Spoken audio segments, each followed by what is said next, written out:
Hello and welcome to the Rank and Flank podcast. I'm your host, Fintan. These are my co-hosts, Ben. Hello. AJ. Hello. And Mark. Hello. We have received more news about the Chaos Arcane Journal. Like the day after we released the last podcast. Yep, the day we released it, wasn't it? Right, literally, yes. We recorded Hours the night- after we finished recording. Yeah, exactly. Typical. Yeah. That's what we get for recording on Fridays. I mean, it's the only day that works, Yep. sadly. And all the news happens on Saturdays. Ah, well, we're not a news podcast. Your favorite late news podcast. Hey, we get an extra a week or two to kind of savor the news and then give really high quality. No, I don't even believe myself. Yeah. So what are we talking about tonight?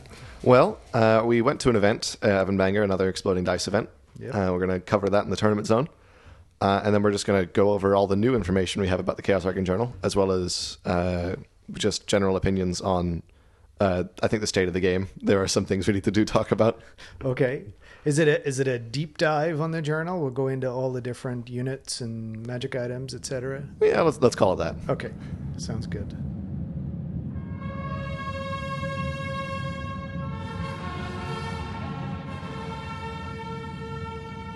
The tournament zone. So, we went up, we're at an Exploding Dice event in this tournament zone. Yeah. You and I, AJ. That's right. So that was on the 1st of September. Sounds about right? Yep. So like 2 full weeks ago now, basically. So that was 2,000 points and 3 rounds. The first round, I think we played open battle. The second round was... It was the one with Breakpoint. the two flanks. Oh, flank attack, right. Yeah. And the third one was... The first one was Watchtower. Watchtower. Like the Lonely Towers, it's called now. But yeah. That's it. Yep. So, okay. All book scenarios. Yeah, all book scenarios. So all kill points. Interestingly, no rule of 3. Yes, which did come into play. A little bit. Okay, will we talk through our games? Sure. And our lists? Let's start with our lists first. Yep. Do you want to go first or should I? You go ahead. All right. So for the first time ever, I was bringing my Tomb Kings, who I was very excited to get onto the table. The list that I was running was very heavily focused on Ushabti because I really like the models that I have for them. And they're just very cool conceptually. I had 2 units of 5 Ushabti with Great Bows, 1 unit of 5 Venerable Ushabti, only a single Tomb Scorpion, which is a little bit incorrect, and I should have had 2, but don't tell anyone. I had a big block of Skeleton Warriors where I'd bunkered 3 different characters on 3 different lores who were just casting a million spells each turn, and I had a Casket of Souls. 2 level 4s and 1 level 1? 1 level 1 who's my BSB. Okay. Yeah, my list was... and I had some Horse Archers too. Horse Archers. Yeah, you had 2 units of 5. 5, I yeah. think, yeah. So I brought the Wood Elves again. How original. Yeah. This time I had 5 Sisters of the Thorn, which was a first for me. So the army is the Goth BSB that just goes everywhere now with me. The level 4 on a Warhawk on Battle Magic. Level 4 Tree Man Ancient also on Battle Magic. And that's like 800 and something points of characters. And then core is... this time around, it was 2 units of Glade Guard with poison, 2 units of 5 Dryads, and 2 units of 8 Scouts with poison. And then I had 6 Wild Riders, 5 Sisters of the Thorn, and 5 War Dancers, and a Tree Man. So that's the whole list. Okay, my game 1, if I just keep rolling. So my game 1 was against, I want to say... Andy, I think that was his name. It was 2 weeks ago now. He was very nice. He was playing Dark Elves. He had a dragon. He had a big unit of the infantry. Hargoneth Executioners? No, not the Executioners. Blackguard? The Blackguard. Right. Yeah, I think it was the Blackguard. He had a couple of units of Dark Riders, a unit of Harpies, level 4 on a Pegasus, Dark Pegasus, and a big block of Witch Elves with a Hag Queen. Hag Queen, is that what they are? Hag. It's a Death Hag. Death Hag, that's the one, yeah. Death Hag. I think that was it. So yeah, his dragon. Obviously, I didn't really want to get any piece of the dragon, particularly. But so what ended up happening? I'll just try and stick to the highlights. Deployed my Wild Riders and BSB on one flank, and everything else kind of in the middle between them, or between the middle and them. I pushed my Wild Riders way up the right flank, and he brought his one of his units of I think he had some crossbowmen as well. Yeah, he brought his crossbowmen over that side, and then his dragon over that side. And so what he ended up doing was positioning the crossbowmen and the dragon such that the Wild Riders had to charge the crossbowmen. It was only like a 1-inch charge, and then that they would overrun into the dragon, but again only like a 1-inch overrun.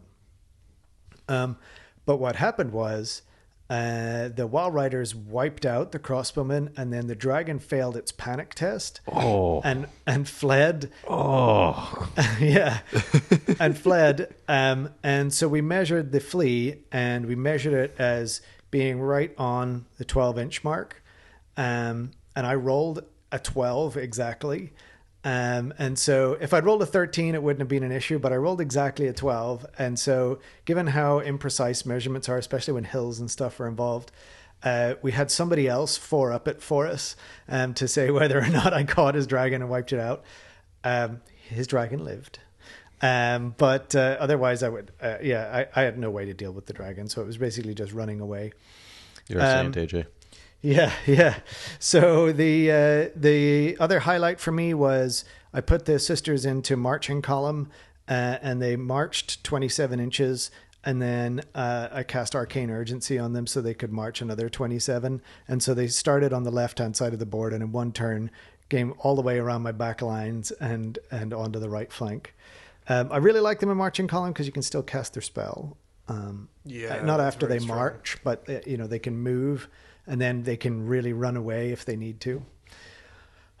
So upshot of all of that was I took out all of his small units, mostly with shooting. Oh, he had a Hydra as well. I forgot about the Hydra. The Hydra was the focus fire for all the poison shooting for the first few turns. And then I kind of whittled down his witch elves a bit with some shooting, and then he killed some dryads. At the end of it all, I think I won by about 800 points, because the only thing of mine that had died was the Wild Riders, which he eventually got his dragon into.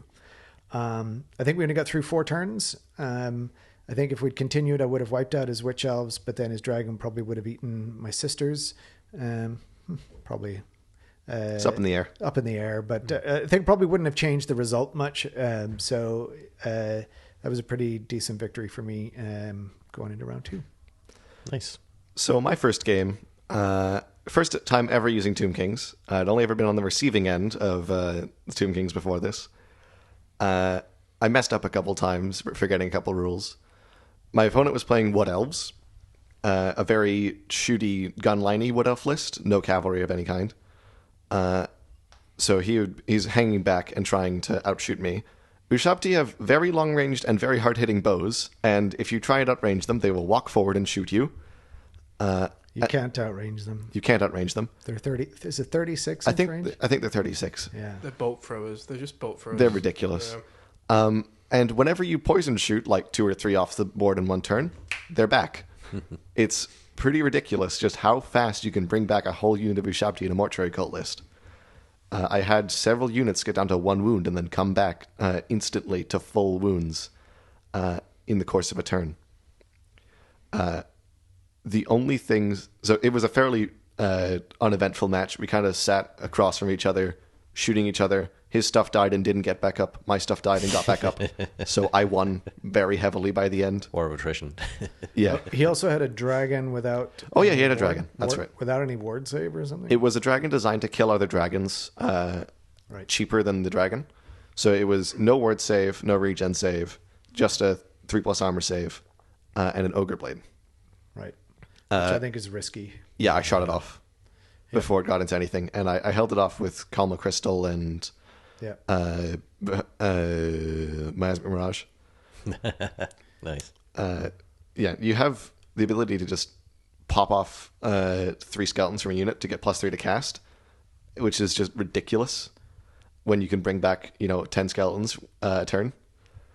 Yeah. Tomb Kings are just ridiculous. It does seem like the big thing is just you have to wipe out the unit. You have to focus fire on a single unit. The only way to win against them is to kill all of the wizards Early on.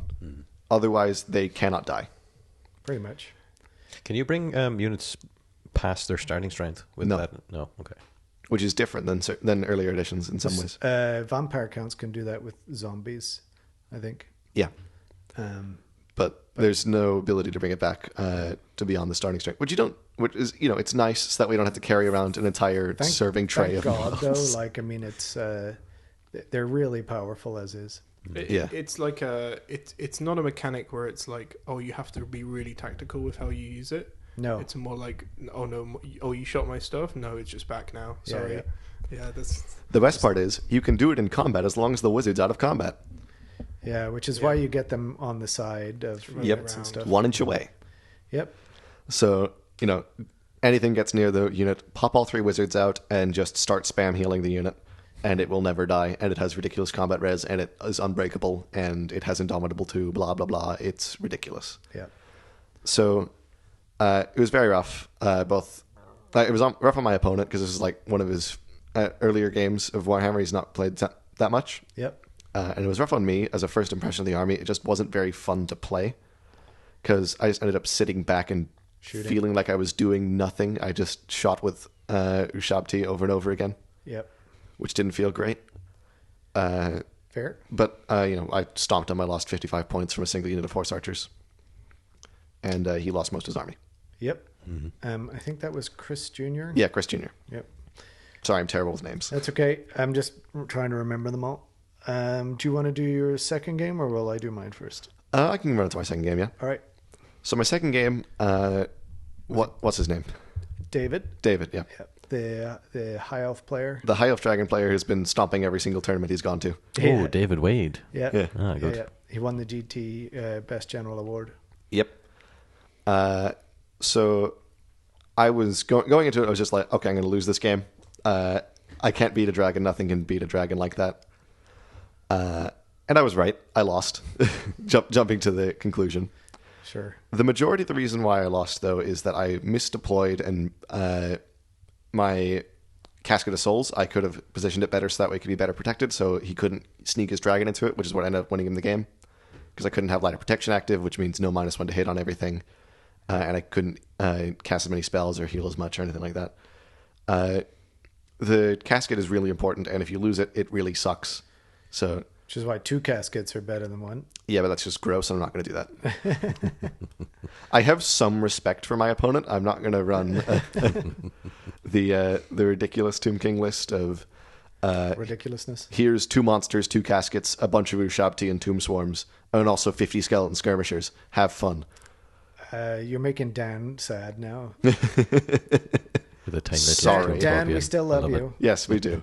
That list was very not fun to play against, though. Yeah, I think the other thing that you said on the day was that you forgot the mortuary cult I did. I forgot that I could Boost. pop 3 skeletons off to get +3 to cast. +3 to cast. I forgot that up until the end of game 2. How many points is a single skeleton? Well, the cheapest skeleton you can do that with. 4 or 5. 4 points. Oh, that's 4 like a points. 12. That's like a 12-point power scroll type Yeah. thing. Yeah. That you can regenerate. Yep, and it's more reliable because you're always getting +3, Yeah, yeah. whereas you might get 1 or 2 with a power scroll. Wow. Yeah. Yep, and it doesn't take up your arcane item slot, Or anything like that. Uh, yeah. and nice. you have to bring them as core. Yeah, it's just And you can do it with anything, including Tomb Swarms, which have ridiculous amounts of wounds for their points. So you can use that on your illusion spells that you really need to get off, like your Yep, and I Master do. Mirage and your Pillar. Oh, that's so gross. If you really had to, What I your, tend to do is just keep popping off about 1 to 2 per spell and then use 3 in the illusion spells. I feel like maybe 1 or 2 spells a game due to miscast. Yep. Because I'm casting 11 spells per turn. It does tend to get pretty ridiculous. Or not 11 spells per turn, but like a huge number of spells per turn. It's about 10. It's close on, yeah. Yeah. Plus 3 arises, but those aren't really spells for some reason. Yeah. And again, I felt like I wasn't really doing anything during that game because I was just sitting back and shooting at stuff and hoping that I didn't lose units in one turn. And whenever I did, the unit was gone, and whenever I didn't, it just came right back. Which is not a terribly fun way to experience. So his dragon charged a unit of Great Blue Ushabti in one turn. The Ushabti lived with 1 wound, and I brought them all back. And then he fought them down again, and I brought them all back. And then he fought them down again, and they died. So for 3 turns, this unit was at 1 wound, essentially. Yeah. Which is just ridiculous. And that's like a non-melee unit. Like, if he was in the Venerable Ushabti, they possibly could have just killed the dragon outright or held him up for the whole game. Okay, so I was just looking up the rule for the Mortuary Cult. Mm-hmm. It's the troop type has to be swarms, monstrous infantry, monstrous cavalry, monstrous creature, or behemoth. So I was playing that wrong. Yeah. Oh, well. Well, it didn't matter because you didn't play it at all the first 2 games. Yep. And the third game, we'll get to that. Okay. All right. Should I do my second game then? Go ahead. So my second game was against Kevin, who was the TO for the first Exploding Dice event. But he got to play, and Kevin frequently plays against David. I think they play against each other every week. And they're only opponents, basically. Exactly. So he had a Beastman list. His list had 6 individual dragon ogres, and like in units of 1. Just normal dragon ogres, not Shaggoths, This not is what champions. you were talking about earlier on about the rule of 3, not... Exactly. He also had a dragon ogre Shaggoth. He did. He had a level 4 on foot. He had a whatever the Beastman Lord is. Beast Lord, I think. Beast Lord, yeah. I think it was the Lord level on a heavy chariot, like on the Tuskgore chariot. I think it is, yeah. And I think he had another Tuskgore chariot, or maybe another couple of them. He had a bunch of chariots. Yeah, he had 4 chariots. I think 2 were Tuskgore and 2 were Razor Gore. And he had a whole bunch of Ungors screening And then he them. had a bunch of Ungors in front, yep. Probably with short bows. Yes. And I think that's about it. Yeah, I think that's about it. Oh, no, and he had a big block of gore. Just for holding objective space. Gore are meant to be like really good with Beastmen. Really? And other chariots, yeah. Just regular Gores. They're unbelievably good value. Yeah. Well, they got shot off the field in this game. So But they're so cheap. yeah, so I deployed, and basically it was a flank attack. So we deployed on opposite flanks, which suits me greatly, because it meant that my scouts just basically took the empty space in the flank that he didn't deploy on. So as I'm looking at the table, I was on my right, he was on my left. And so I put my scouts in the bottom right corner and shot off his gore with them over the course of a few turns. The Wild Riders and BSB went down that flank. They were my flanking force, and everything else was kind of just in the middle. And as he came at me from the right, I slowly retreated. Came at me from my left, I slowly retreated into the right. Shot at everything as much as I could, and then we finally got a few combats towards the end. His dragon ogres came into my tree man on the left flank. Mostly I got a lot of value out of Pillar of Fire against this list, and that was something I used actually against the Dark Elves as well. I forgot about that. But yeah, the sisters took Pillar, and one of my wizards rolled Pillar, so I had 2 pillars going. And I had 2 fireballs going as well, because both wizards rolled fireball. Nice. So I got a lot of mileage out of that. And then with the position of the forests that we had on the table, with the Oaken Stave, he didn't cast a single spell until the last turn. Isn't fire the natural enemy of trees? Yeah, I know. And that was something we brought up quite a bit, how ridiculous it was that, here was this tree man freaking casting fireball and Pillar of Fire. But we don't like those trees. Yeah. Anyway, so this was a very close game. He wiped out my wild riders with a chariot charge. Took some 13 impact hits or something they took, and that just wiped them out. But the Goth BSB did a lot of damage, killed a chariot or two himself.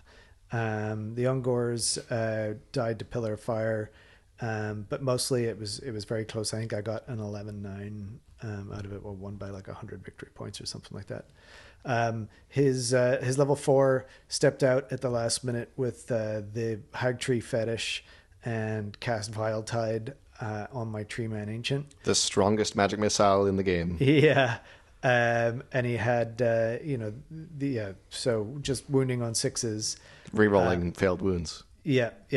And I had to make 6 saves of 5+, and I made 5 of them. And so, I lost. I only made 1 of them, so I lost 5 wounds. He got me down to 1 wound. If he'd killed my Tree Man Ancient, he would have won. But because he didn't, I won that game. Is Valentine the one where it's 3d6 hits? 5d6. 5d6, yeah. But they're strength 1, ignore armor, and reroll ones to wound from the.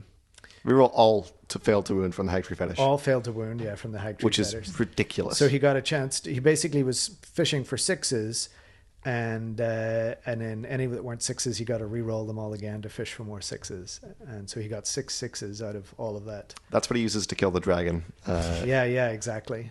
That's the third way of killing a dragon. That and the Bray Lord has the monster slaying sword. But the fourth way of killing a dragon. Yeah, didn't come into it in our game. So yeah, that was that. And then rolling into round 3. I was playing against him as well in round 3, so I can just go over that real quick. Yep. So same list that I was playing against. I misdeployed heavily. I was quite dejected after the dragon game, I feel like, because I was just upset at this army that you'd been working so hard and printing out for me, which is very kind. I was upset that it wasn't playing the way that I wanted it to, the way I had in my head. It was just very slow and passive, which wasn't very fun. So I wasn't really thinking too hard going into the third game. And I was very tired at this point as well. So I deployed all my stuff and just misplayed and misdeployed horribly in such ways that I can't even remember at this point. He slammed into me with a whole bunch of dragon ogres at once and a whole bunch of chariots and destroyed all my Ushabti in one turn, and then overran into my big unit of skeletons with the wizards still inside them, so they were stuck, so they couldn't heal anything. And basically we decided to call the game there, because once the wizards get locked up, the game is over for the Tomb King's player if they can't kill the thing, which they cannot. So, it was a very quick game. And it kind of, it taught me, the tournament as a whole kind of taught me that the Mortuary Cult list is not fun without big monsters, I don't think. Nothing moves, period.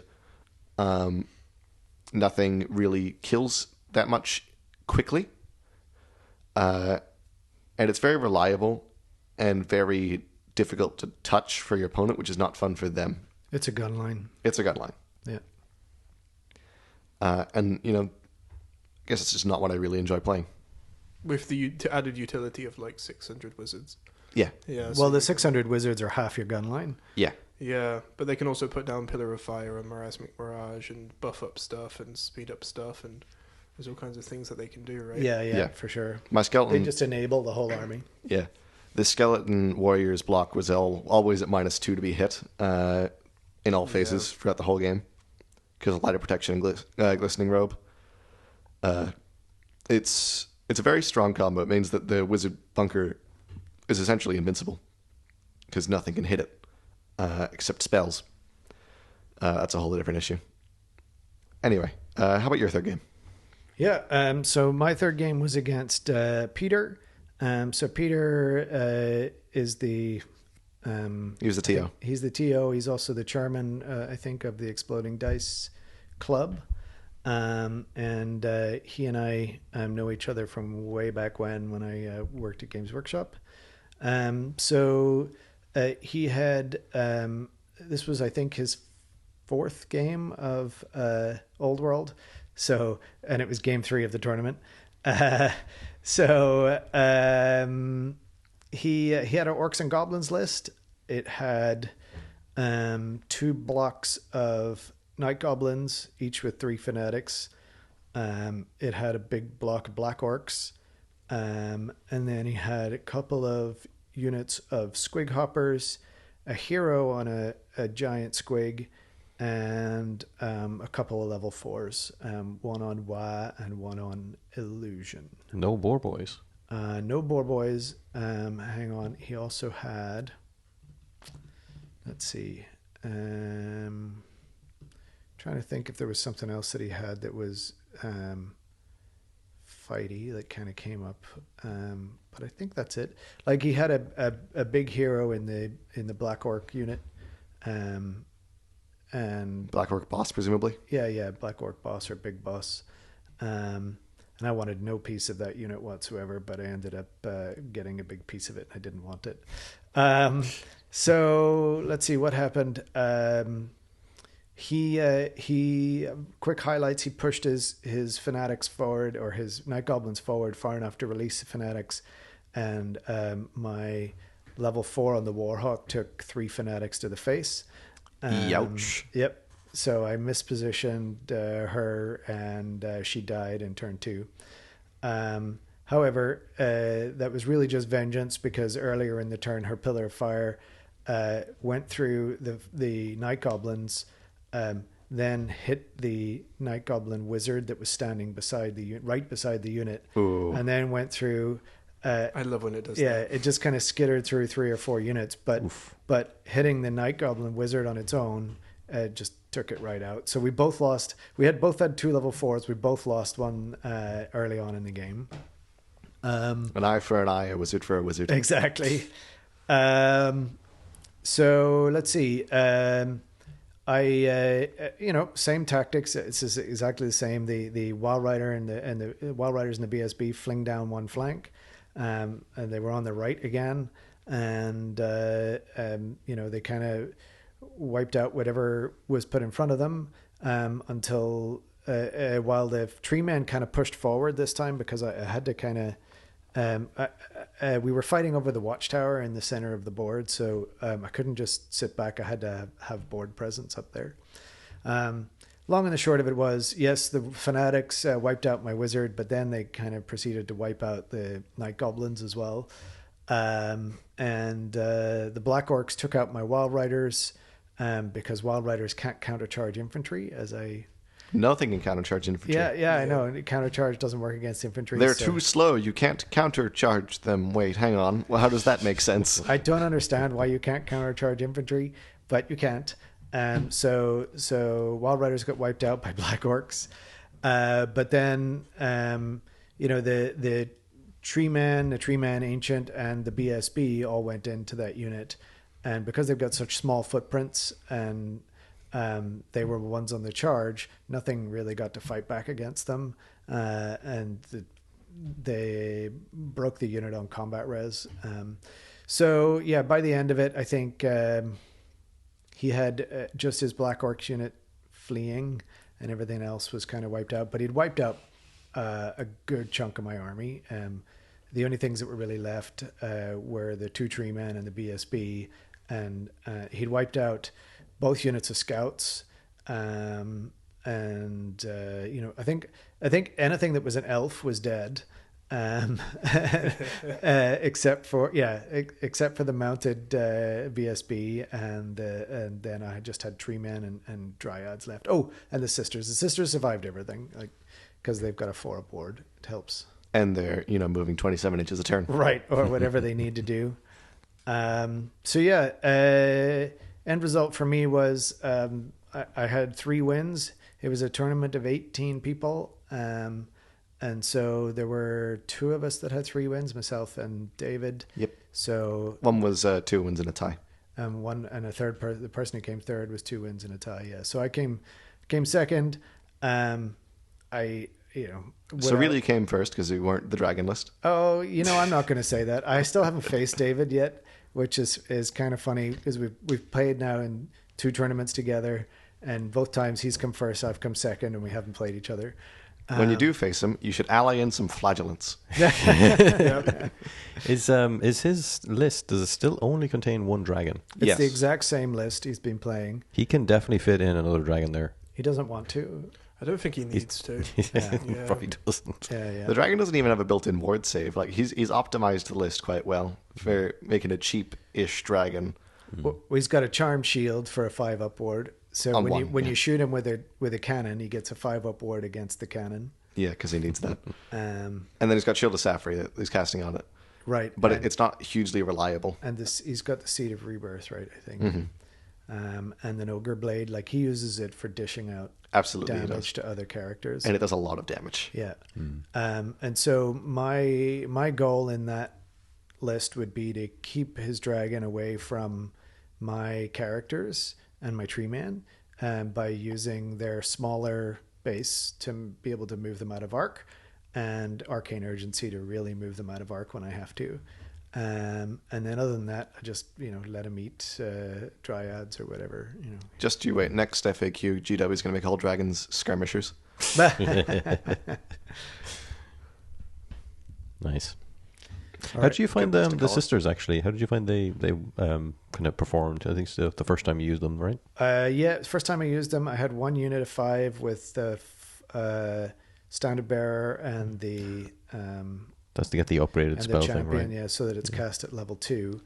I think first game I didn't use them very well.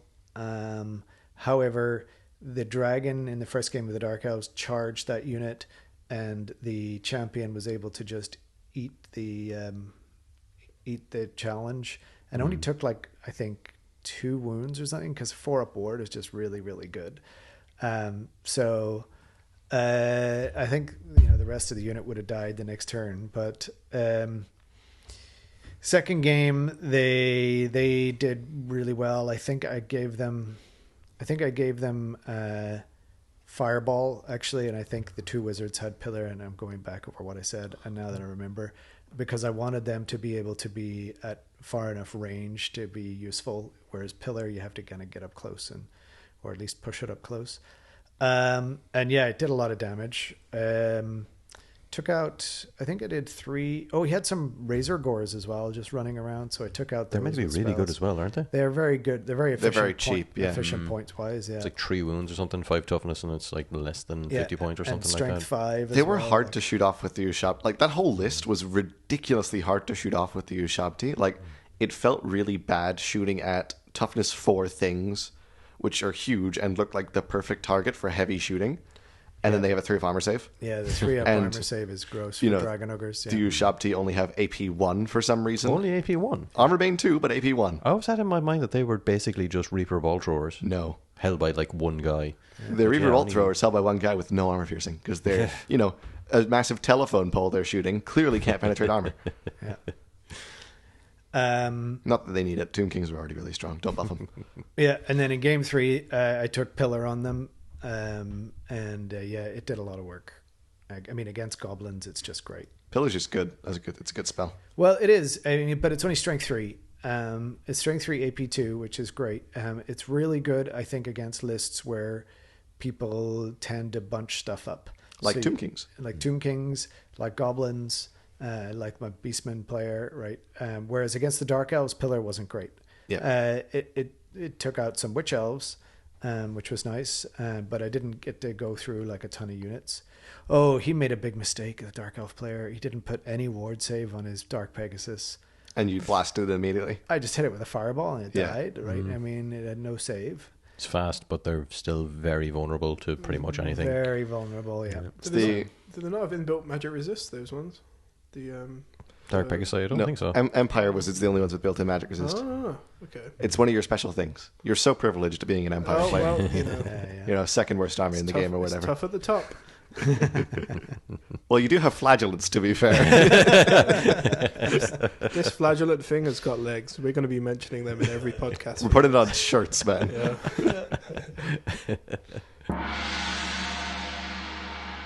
The Art of War.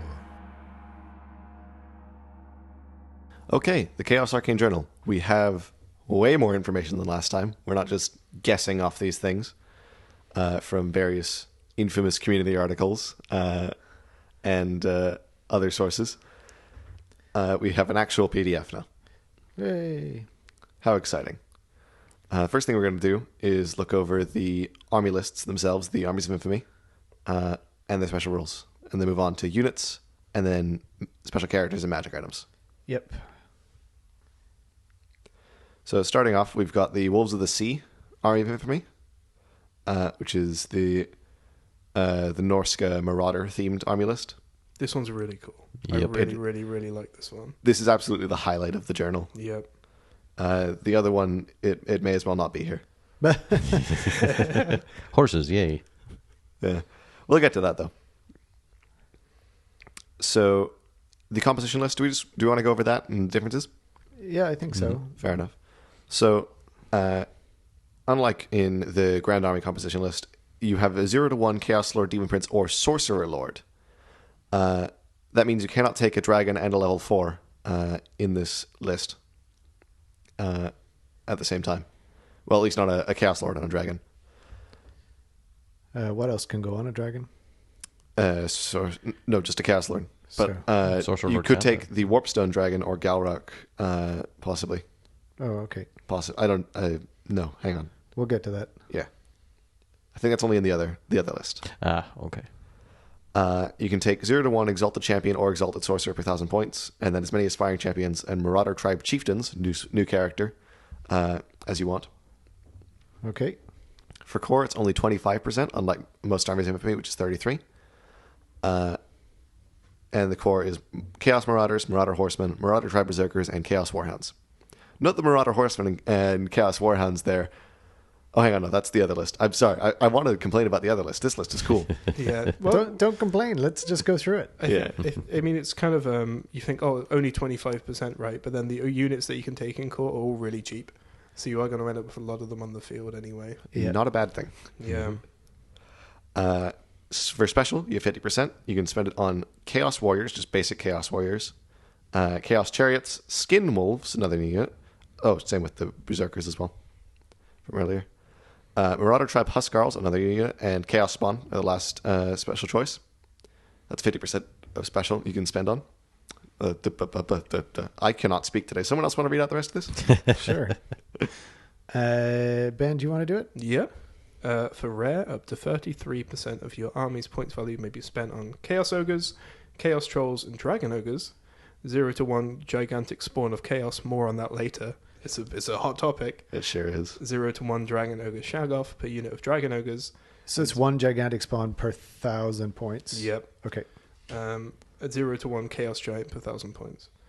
And then last but not least, Mercenaries. Up to 25% of your army's points value may be spent on Mercenaries, including Gore Herds and Ungore Herds. So Beastmen fans, you get a little sprinkling of the older Beastmen in your army. Woo. So that's quite fun.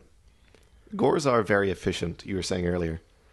Oh yeah, there's a video from a guy called Morty and Glory, who is a very popular YouTuber. He plays 40k and Old World, and he plays Empire in the Old World. And he was saying, "Oh, I just finished my Beastman army, and I've been comparing Gores to state troops, and Gores are like 4 times the value. They're incredible." And he's made him feel bad about playing Empire. Well, yeah, they're really cheap. And do state troops have horns? No. Exactly. So they're far worse. I was comparing Dark Elf Warriors against a basic Empire troop, and I was like, this Empire unit is shit. Well, look, you have to pay for shields. Look, one day I'll get my full episode shitting on Empire, but it's not today. Last thing to mention, BSB. Then this is a very cool part of the list. A single aspiring champion or more of the tribe chieftain in your army may be upgraded to be your BSB for plus 25 points. In addition to their usual allowance of points to spend on magic items, a BSB can purchase a single magic standard with no points limit. So that's great. If you want a BSB that's just there to be your BSB and not there to fight, you can get a cheaper one. So it's a great value piece. And then the difference there is now the Marauder Tribe Chieftain is the additional potential. Yeah, BSB. the little cheap guy who's going to hold your big stick and die. Yep.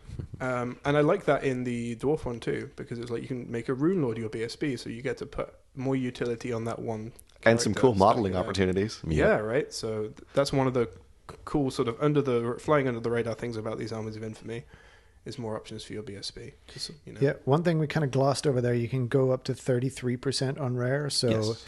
if you want to have a whole bunch of dragon ogres, or More than 6. more likely, you want to have 2 gigantic spawn of chaos. Yeah. You know, so We'll get there. we'll get there. Yeah. It does feel a little bit crowded between the dragon ogres and It's the a- spawn of chaos. Good looking list. Yeah. Yeah. Rare might actually be something that is contested. So, of course, they increased the amount of rare. Because we don't want to have army point percentages be a factor outside of core. Yeah. Yep. So let's zoom on over to the special rules for the army, shall we? This is the cool part. Someone else want to take this? Yeah. Mark, do you want to? I was about to say, yeah, but I think there's something wrong with my microphone or my headphones. Can everyone hear me? Yeah. Yep. We can hear you just fine. Okay, it's after going entirely. We just You lost your headphones? Yeah, I literally can't hear anything. I think it's this one. Yeah, you're 4. Test 1, 2. And then just check, you might have unplugged from the extension. There. Yeah. Hello, test 1, 2. That Test, might testing. be it. Could you say it again, Ben? Unplug and plug in again if you want. Checkity check, check, check, check, check. And I'll do Hello, hello, hello, hello, hello. I think it's okay now. It's gone. Yeah, okay, yeah. Okay, yeah, I think it's okay now. Testing. Yep. Testing. Yeah, you're good. Great. Perfect. Right, so this is the Heralds of Darkness, right? Yeah. No, this is the Wolves of the Sea special Wolves rules. of the Sea. Oh, sorry. Okay. So Favor of the Gods starting. Yeah. So Fintan just said, Mark, do you want to take this? And then you can just roll as if you're answering that question, and I'll edit it Do together. you want to clap so Audacity has a spike? No, Oh, that's fine. that's my favourite trick. Yeah. I love- Clap anyway, it's fun. Do it, Ben. Do it. I'm not clapping. I'm clapping then. So, favor of the gods. Warriors of the Marauder tribes constantly vie for the attention of the gods. But when the god's attention is drawn to a mortal, it does not always yield the blessing that they seek. If a character within the Wolves of the Sea army kills their opponent in a challenge, they must immediately roll in the gaze of the god's table, which could come in quite interesting with the last special rule that they have. In addition, should a unit within a Wolves of the Sea army claim the standard of an enemy unit as trophy of war, the unit may make a roll of the gaze of the god's table. Yeah, that's actually kind of cool. Changing Oh, references yes. of this model to this unit. So that is ridiculous. Yeah, it is ridiculous. The Gaze of the Gods table has 2 results that don't really mean 3 results that don't really mean anything in the long term, but 3 results that permanently upgrade your stats for the rest of the game.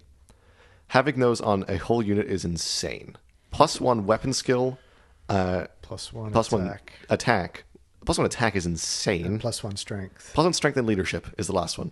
Yeah. Do they have to re-roll the results on that, or can they just stack? No, it keeps stacking until Yeah. a maximum of 10. I love this. Nice. I love this. I love the idea of having like a unit of crappy like Huskars that you can snowball over the course of the game into like some Crappy sort of- Huskarls, Oh, excuse you. Oh, what's they the they got to they got to win in combat, right? So Yeah. they have to claim a standard in combat, which means you got to break the enemy and make them run away. Right.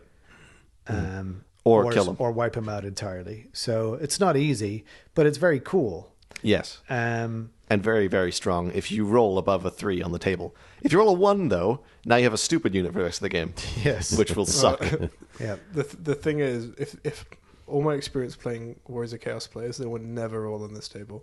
They would just always forget. They will never remember. All your experience against me, you mean? Well, you're not the only Chaos player I've played. Well, it's interesting though. The challenge one is a must, so it's not a may. Whereas the standard one is a may. So if you kill your opponent in a challenge, you must immediately roll in the Gaze of the Gods table. So this means even if like your Demon Prince kills something, you know, it means that there's more chance of A, going stupid, but B, ending up like freaking strength 8 or strength 9. I'll take those odds all day. 5 attacks, 6 attacks, 7 attacks, whatever. Even Yeah. if there's no benefit to it, it's cool. It's so flavorful. I love it. Yeah. Nice. The next rule, then. Yes, Seaborn Raiders. The Wolves of the Sea often deploy scouts further up the coast to range inland ahead of the main force of raiders. The scouts descend upon their prey, attacking from multiple sides. This just translates to units of Chaos Marauders and Marauder Horsemen within a Sea of Wolves army may have the Ambusher special rule for +1 points per model. Aspiring champions whose true type is infantry or cavalry within the Wolves of the Sea army may have the Ambusher special rule for 10 points instead. Yeah. Wow, ambushers! What a great special rule that I will definitely use. Well, it's interesting because there's a special character who modifies this role later. Right, and that may actually make it worth taking. Yeah. Oh, Fridal. But- yeah, we'll get to her in a minute. But on its own, this special rule is... If this is a call out to anyone, if you've been using ambushes effectively in your Old World games, please let us know how. Yeah. Because it's We haven't seen Yeah. how yet. I mean, the miners maybe the dwarf miners guys. With the Even tunnels, still, I'm like, yeah, if you want to keep your dwarfs off the battlefield for 2 or 3 turns, be my guest. I suppose if you're, say, running a games workshop, one of those little one-man stores, and you want your opponent to win, have a great time, and all this sort of stuff, just make your whole army ambush. Your opponent will know what the hell's going on, but they'll be winning, so it'll be fun. Perfect for intro games. The way that ambushes is good is when you ignore the ambushes rule and just use from beneath the sands instead, which relies on leadership. The last rule here, I think we covered this in the last The super cool podcast. Warriors Duel The special Warriors rule, Duel, yeah. where you pick 2 characters one out of each army, and they have a duel to determine who gets the first turn. Yeah, they did answer, though, that if it's a Bretonian army accepting the challenge, it counts as having prayed for the blessings of the lady. And if they deny the challenge, they don't get the prey. Yeah. So you have to step up and be honorable, which makes perfect sense for the flavor of Bretonia as well. Right, good. And I'm glad that they do. Like, yeah, here you are. You get your blessing. Go fight. It's like they literally have to fight for their honor to get Yeah. their blessing, which is, even Fight more for favorable. the prestige of the lady, Yeah. Yeah. Anyway, So, quick thoughts on this Army of Infamy. super cool. Very, cool. very cool. Yeah. I mean, it kind of is what Chaos kind of used to be. Like, if I think back to playing 3rd edition Chaos, the sort of the Marauder type was what most of your army was. And then you would have some warriors and some of the heavily armored elite stuff. And they're super cool because they're like, oh my god, they got weapon skill 5. Look at them. Right. And they're so tough. Yeah. And Now they're foot troops. Yeah. And so I do like that part. I also like, that they are way more sort of inclined to fight. And I'm interested to kind of see how the list all comes together. It's going to be interesting playing a chaos list where everything isn't toughness 4 with a 5-up save or better. If I was to play this, which I think I might try out at some point, I'd definitely be running a lot of Marauder Horsemen because they're very, very strong. Skirmish ranged cavalry is just really, really good and really, really cheap. It looks to be a very interesting take on the Warriors list where you actually have a lot more units down on the field, which is a nice change of pace from here's my block of Chosen, here's my Demon Prince, the rest of it is optional. And your core might actually matter, which is a very nice change of pace as well. And very fun mechanics. Very flavorful mechanics on the as well. Fun, flavorful score, it scores very highly, right? So that's, at the end of the day, that's probably what we care about the most. Yeah. Absolutely. Should we move on to the next army list?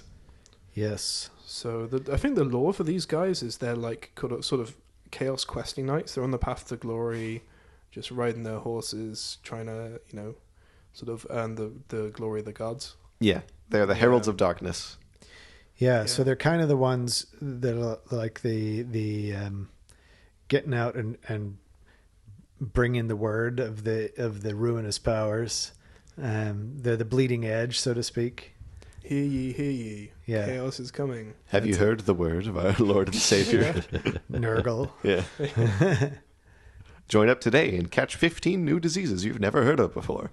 Oh, come on, please. Get a funny little guy who will give you those diseases. All right. Well, we go through the composition list. Sure. Okay, I'll go through this one if that's all right. Yep. So characters, 50% limit. You can have 0 to 1 Chaos Lord or Demon Prince. You can have 0 to 1 Exalted Champion or Sorcerer Lord per 1,000 points. So this is actually an increase in the number of Sorcerer Lords you can take. I believe that's the same as in the base list. Is it per 1,000 points in the base list? It's not just... I'm double checking now. Sorcerer Lords, you never... Like, I've never really had a compulsion to take more than one. It is per 1,000, so that's the same. Yeah. So it's exactly the same. So Aspiring Champions and Exalted Sorcerer, so the character is exactly the same as the Grand Army. In your core, you have to have at least 33% in core, and you got to have at least 1 unit of Chaos Knights. That was another thing about the so Sea this is Wolves. the only Chaos Army list which has a 1+ in it. Ah, yep. Everyone else is make up your own thing. This is 1+ Chaos Knights, which is an interesting... Yeah, so that's kind of the flavor they want to go. This is obviously it's a mounted It's the Nomadic Wa, the whatever the Bretonian one was, and the Errantry Crusade. the Errantry Crusade, and the Royal Nehekaran Royal Host. Right. It's the mobile army of infantry. Yeah. Infamy. Yeah, Army of Cavalry. Army of Cavalry. Yeah, so in core, you're 1+ unit of Chaos Knights, any number of Marauder Horsemen and Chaos Warhounds, and you can take 1 Chaos Chariot as a core choice. So in the article when they introduced this, they said they had no screening units and very little like skirmishing capability.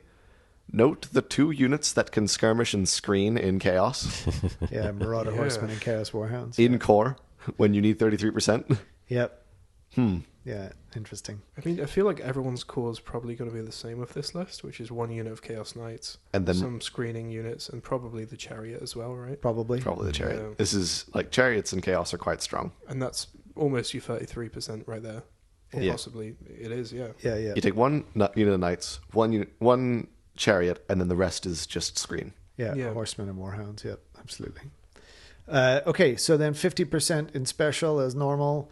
You can have 1 unit, up to 1 unit of chosen Chaos Knights. You can have 1 chosen Chaos Chariot per 1,000 points. You can have Chaos Spawn, Chaos Chariots, and Chimeras, and Dragon Ogres. Dragon Ogres in special. That's quite Is interesting. yeah. That's cool.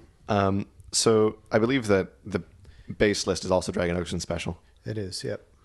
So one thing to note here, you can actually take fewer chosen in this more elite army list than you can in the Grand Army Yeah, that's because true. you can't take the infantry You chosen. can't trick the infantry ones. And the chosen Chaos Knights are stupidly expensive for what they do.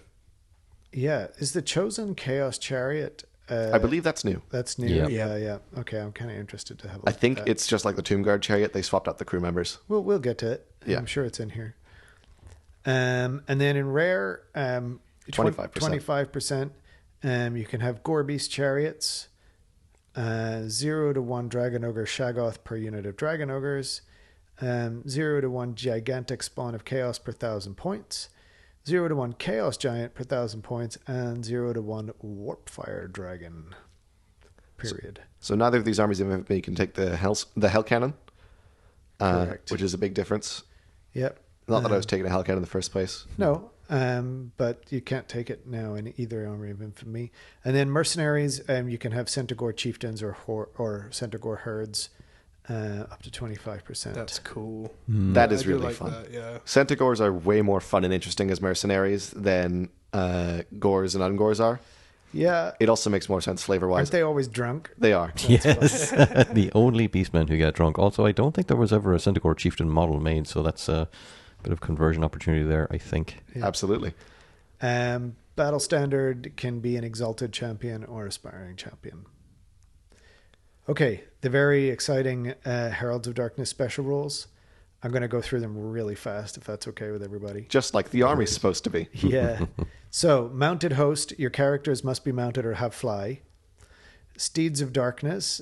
Hang on, I'll do the Shadow Grows. Shadow Grows, whatever mark you take on your character, you must have a non-character unit with the same mark, and vice versa. So, you cannot have 1 Nurgle marked character and then 3 Tzeentch marked units. You must have the same number of units as you have marked characters. Yeah, so one Zinch marked character, one Zinch marked unit, Yep. one Nurgle marked character, one Nurgle marked unit. Undivided doesn't matter. Undivided doesn't matter, but any marks you take, so there's basically the two limitations of the list. They must be mounted or fly, and it's harder to mark things. Yep, and you have a 33% core requirement and only 25% in rare. That's a lot of army restrictions for this list. Yep. I wonder what the incredibly powerful special thing they get, which separates them from the Grand Army list, is. It's called Steeds of Darkness, and if you're cavalry or chariot and you make a charge, flee, or pursuit roll, you can re-roll any natural ones. Whoa! That's what you get, folks. For all of those restrictions. Yeah. Pew pew pew. Zoom. Fireworks. Yeah. This army list is a massive disappointment. I was so looking forward to there being a god-dedicated army list that you could have, which would possibly in some way bring back Juggernauts of Khorne and Steeds of Slaanesh, Discs of Tzeentch, that kind of thing. And they kind of sort of did that a little bit with you had to have one god-marked character for each god-marked unit. Yeah. And then they just threw the rest of the idea out and have a generic Chaos Cavalry army, which has no benefits, and you have to take Chaos Knights in it, which makes it worse than the Grand Army list. Is the rule where you had to take, the unit per marked character, is that actually from much earlier versions of Warhammer Fantasy? I'm not sure. Not that I recall. But that doesn't mean anything. It could well be. What's interesting to me is I think they've very much kind of leaned into keeping chaos a bit more contained, a bit less crazy, a bit less overpowerful. Well, they tried anyway. They tried, yeah. Wow. Yeah. Did they? But that's why I don't think we get the Juggernauts and the discs and stuff like that because they're kind of Because they're too fun? more that I think they are trying to keep them more in line with the type of fantasy that they're promoting for Old World. More, standard dragons and Pegasus type fantasy rather than crazy demonic things and no, like and steampunk. Guy Yeah. riding a big snail. Yeah. Yeah. The But, same like- kind of restrictions that make Beastmen feel cool, as opposed to back in the day when there was 15 factions, Beastmen are kind of like, oh, the shit version of Chaos, whereas now they're kind of like, actually they're kind of cool. Yeah, Because now that's a people good have to point. learn about them because they're front and center, But part of what made the Chaos faction so interesting was the huge variety of things that you could do with them, and the ability to have those summoned demons that feel special for your character. Now, all we have is demonic mount. What they could have done maybe to get around that would have been something like, let's say, something that lets you accidentally or make a character accidentally summon, say, some lesser generic demons, so you can at least use some of the older models or something like that. That'd be really fun. That'd be kind of cool, because I think they're trying to, with the restrictions they have in place, do something cool with the kind of Norscan Viking marauders, and they really hit the nail on the head with that one. Whereas if they're just, I don't know, something small, some sort of token gesture to say, oh, here's a generic greater demon, but it goes off the map or off the board in 1 turn or something like that. It appears, hits something, you can use a token, something represented, something like that, The flip side of that is that they don't want summoning spells in the game at all. They really do not want to be bringing on more models onto the field than you started the game with, for the most part. Remember when they did that in 40k for 6th edition? You have weird stuff like a librarian summoning a bloodthirster Yeah. on your Space Marine side, your loyalist Space Marine side. So yeah, Well, the good thing about these two army lists is if you get the starter box, I think, well, we say good thing, it's kind of sensible business move. You can go in either direction because it has the Marauders in it and it's got the Chariot and it's got the Knights. So you can get the starter box and say, oh, I want to build a Knight-focused army, get a couple more boxes of horsey guys. Or you can say, I want to build a Marauder-focused army and get the couple more boxes of Marauder Horsemen. So it's a good starting point, and yeah, that's maybe why they did it. I don't know. Quite probably. Finn, you mentioned beforehand, I think maybe AJ you did as well, Chaos Spawn being pretty good. And I think the Heralds of Darkness can't actually just take any regular Chaos Spawn. They only have access to Gigantic, which might be a bit of a nerf. They can there. take regular Chaos Spawn, it's under special. Yeah. Oh, is it? Yeah. Yep. It'd be really weird if they could take really big spawn and not the small Not spawn. the regular ones. Am I blind? I can't see it here. Oh, I'm looking at rare. Yeah. Yeah. It's special. So, Here's a fun idea for a Heralds of Darkness army. Your core is 1 unit of Chaos Knights and just Chaos Warhounds. Your characters are a Demon Prince with wings, and then or possibly a character with like one of the magic carpet that makes them fly. And then all of the rest of your points goes into special and rare things that aren't actually mounted on horses. So you have 5 guys total on horses in the whole army. I think you may actually end up seeing it because as we get into the characters, there's a character who's a dragon, and that character can go into the Heralds of Darkness army. Mm-hmm. Why don't we jump into the characters, actually? Yeah, the first one up is Frydal the Chainmaker. She cannot go in a Heralds of Darkness army. Really? Yeah, because she is... An Exalted Champion. Yeah, but she's infantry, and she does not have a mount and does not fly. So she can only go in either the Warriors army or the regular Warriors army. Even though it says right at the top, she may be included in any Warriors of Chaos army made using any army composition list that includes this option. Yes, but she must be fielded as presented here. Yeah, so. it's... I don't know why they didn't just... Whatever. They should have just given her the fly 1 rule that would never be used. She could jump a bit. Yeah. Yeah. Okay. Who's going to read Frydal? I'll go through Frydal. Frydal the Chainmaker. What's your best Swedish accent? Helvete. Hey, I've played enough Counter-Strike Go to know all the Swedish curse words. So. All right. So Frydal the Chainmaker, movement 4, weapon skill 6, ballistic skill 3, strength 5, toughness 4, 3 wounds, initiative 5, 4 attacks, leadership 9, and she is 235 points. So pretty pricey for a person on foot. Kind of like it takes a lot away from a character when they're forced to be on foot, I think. So yeah, T4, 3 wounds. And yeah, 200, it's kind of like the same issue with Thorgrim from the Dwarf Arcane Journal, but we'll keep reading. Yep. So she's heavy infantry, equipment, hand weapon, Storm's Wrath, full plate and a shield, which is nice. That's a 3 up. Special rules, she has ambushes, Chainmaker, 5 up chaos armor, commander and captain, ensorcelled weapons, gaze of the gods, impact hits 1, mark of chaos undivided, peerless raider, and rallying cry. So there's quite a few special rules. Do you want to go over her weapon real quick? Yeah, let's zoom straight to the weapon. Her weapon is called Storm's Wrath. It's a melee weapon, strength +2, AP 1, special rules, extra attacks D3, very cool, magical attacks, requires 2 hands, and then note Storm Wrath's strength modifier applies only during the first round of combat. So it's like a flail. Yep. Yeah. She can still use it during the later rounds of combat, which is very nice. So she can get that D3 extra attacks and the AP -1. Right. Yeah. And she's strength 5 base, so it's not awful. But so, gaze of the gods she has. So she'll be using that. Yeah, she could easily be strength 6 without this weapon pretty easily. And yeah. strength 8 on the charge. And Strength 8 in the first round. Could have 5 or 6 attacks plus the D3. So yeah, it's a good little steam tank killer, I think. Yeah.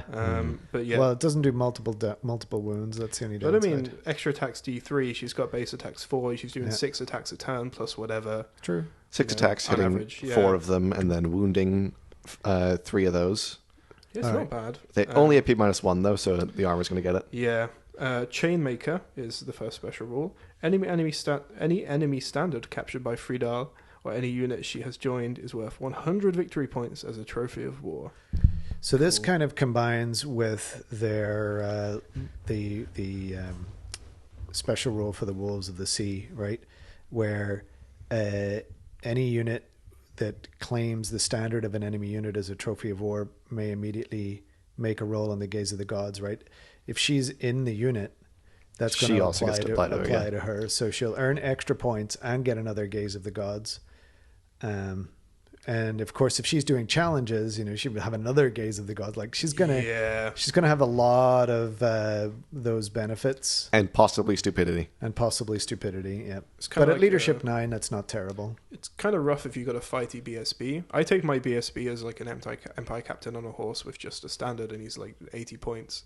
So I would just run that thing behind a building and wouldn't let her in combat with it. But if you've got like your stag, for example, and somehow it ends up in combat with this unit, then that could be some serious points. Yeah, for sure. It's also a big deal with things like Bretonia, where they have a standard in almost every unit, and they really want to get in your face. Yeah.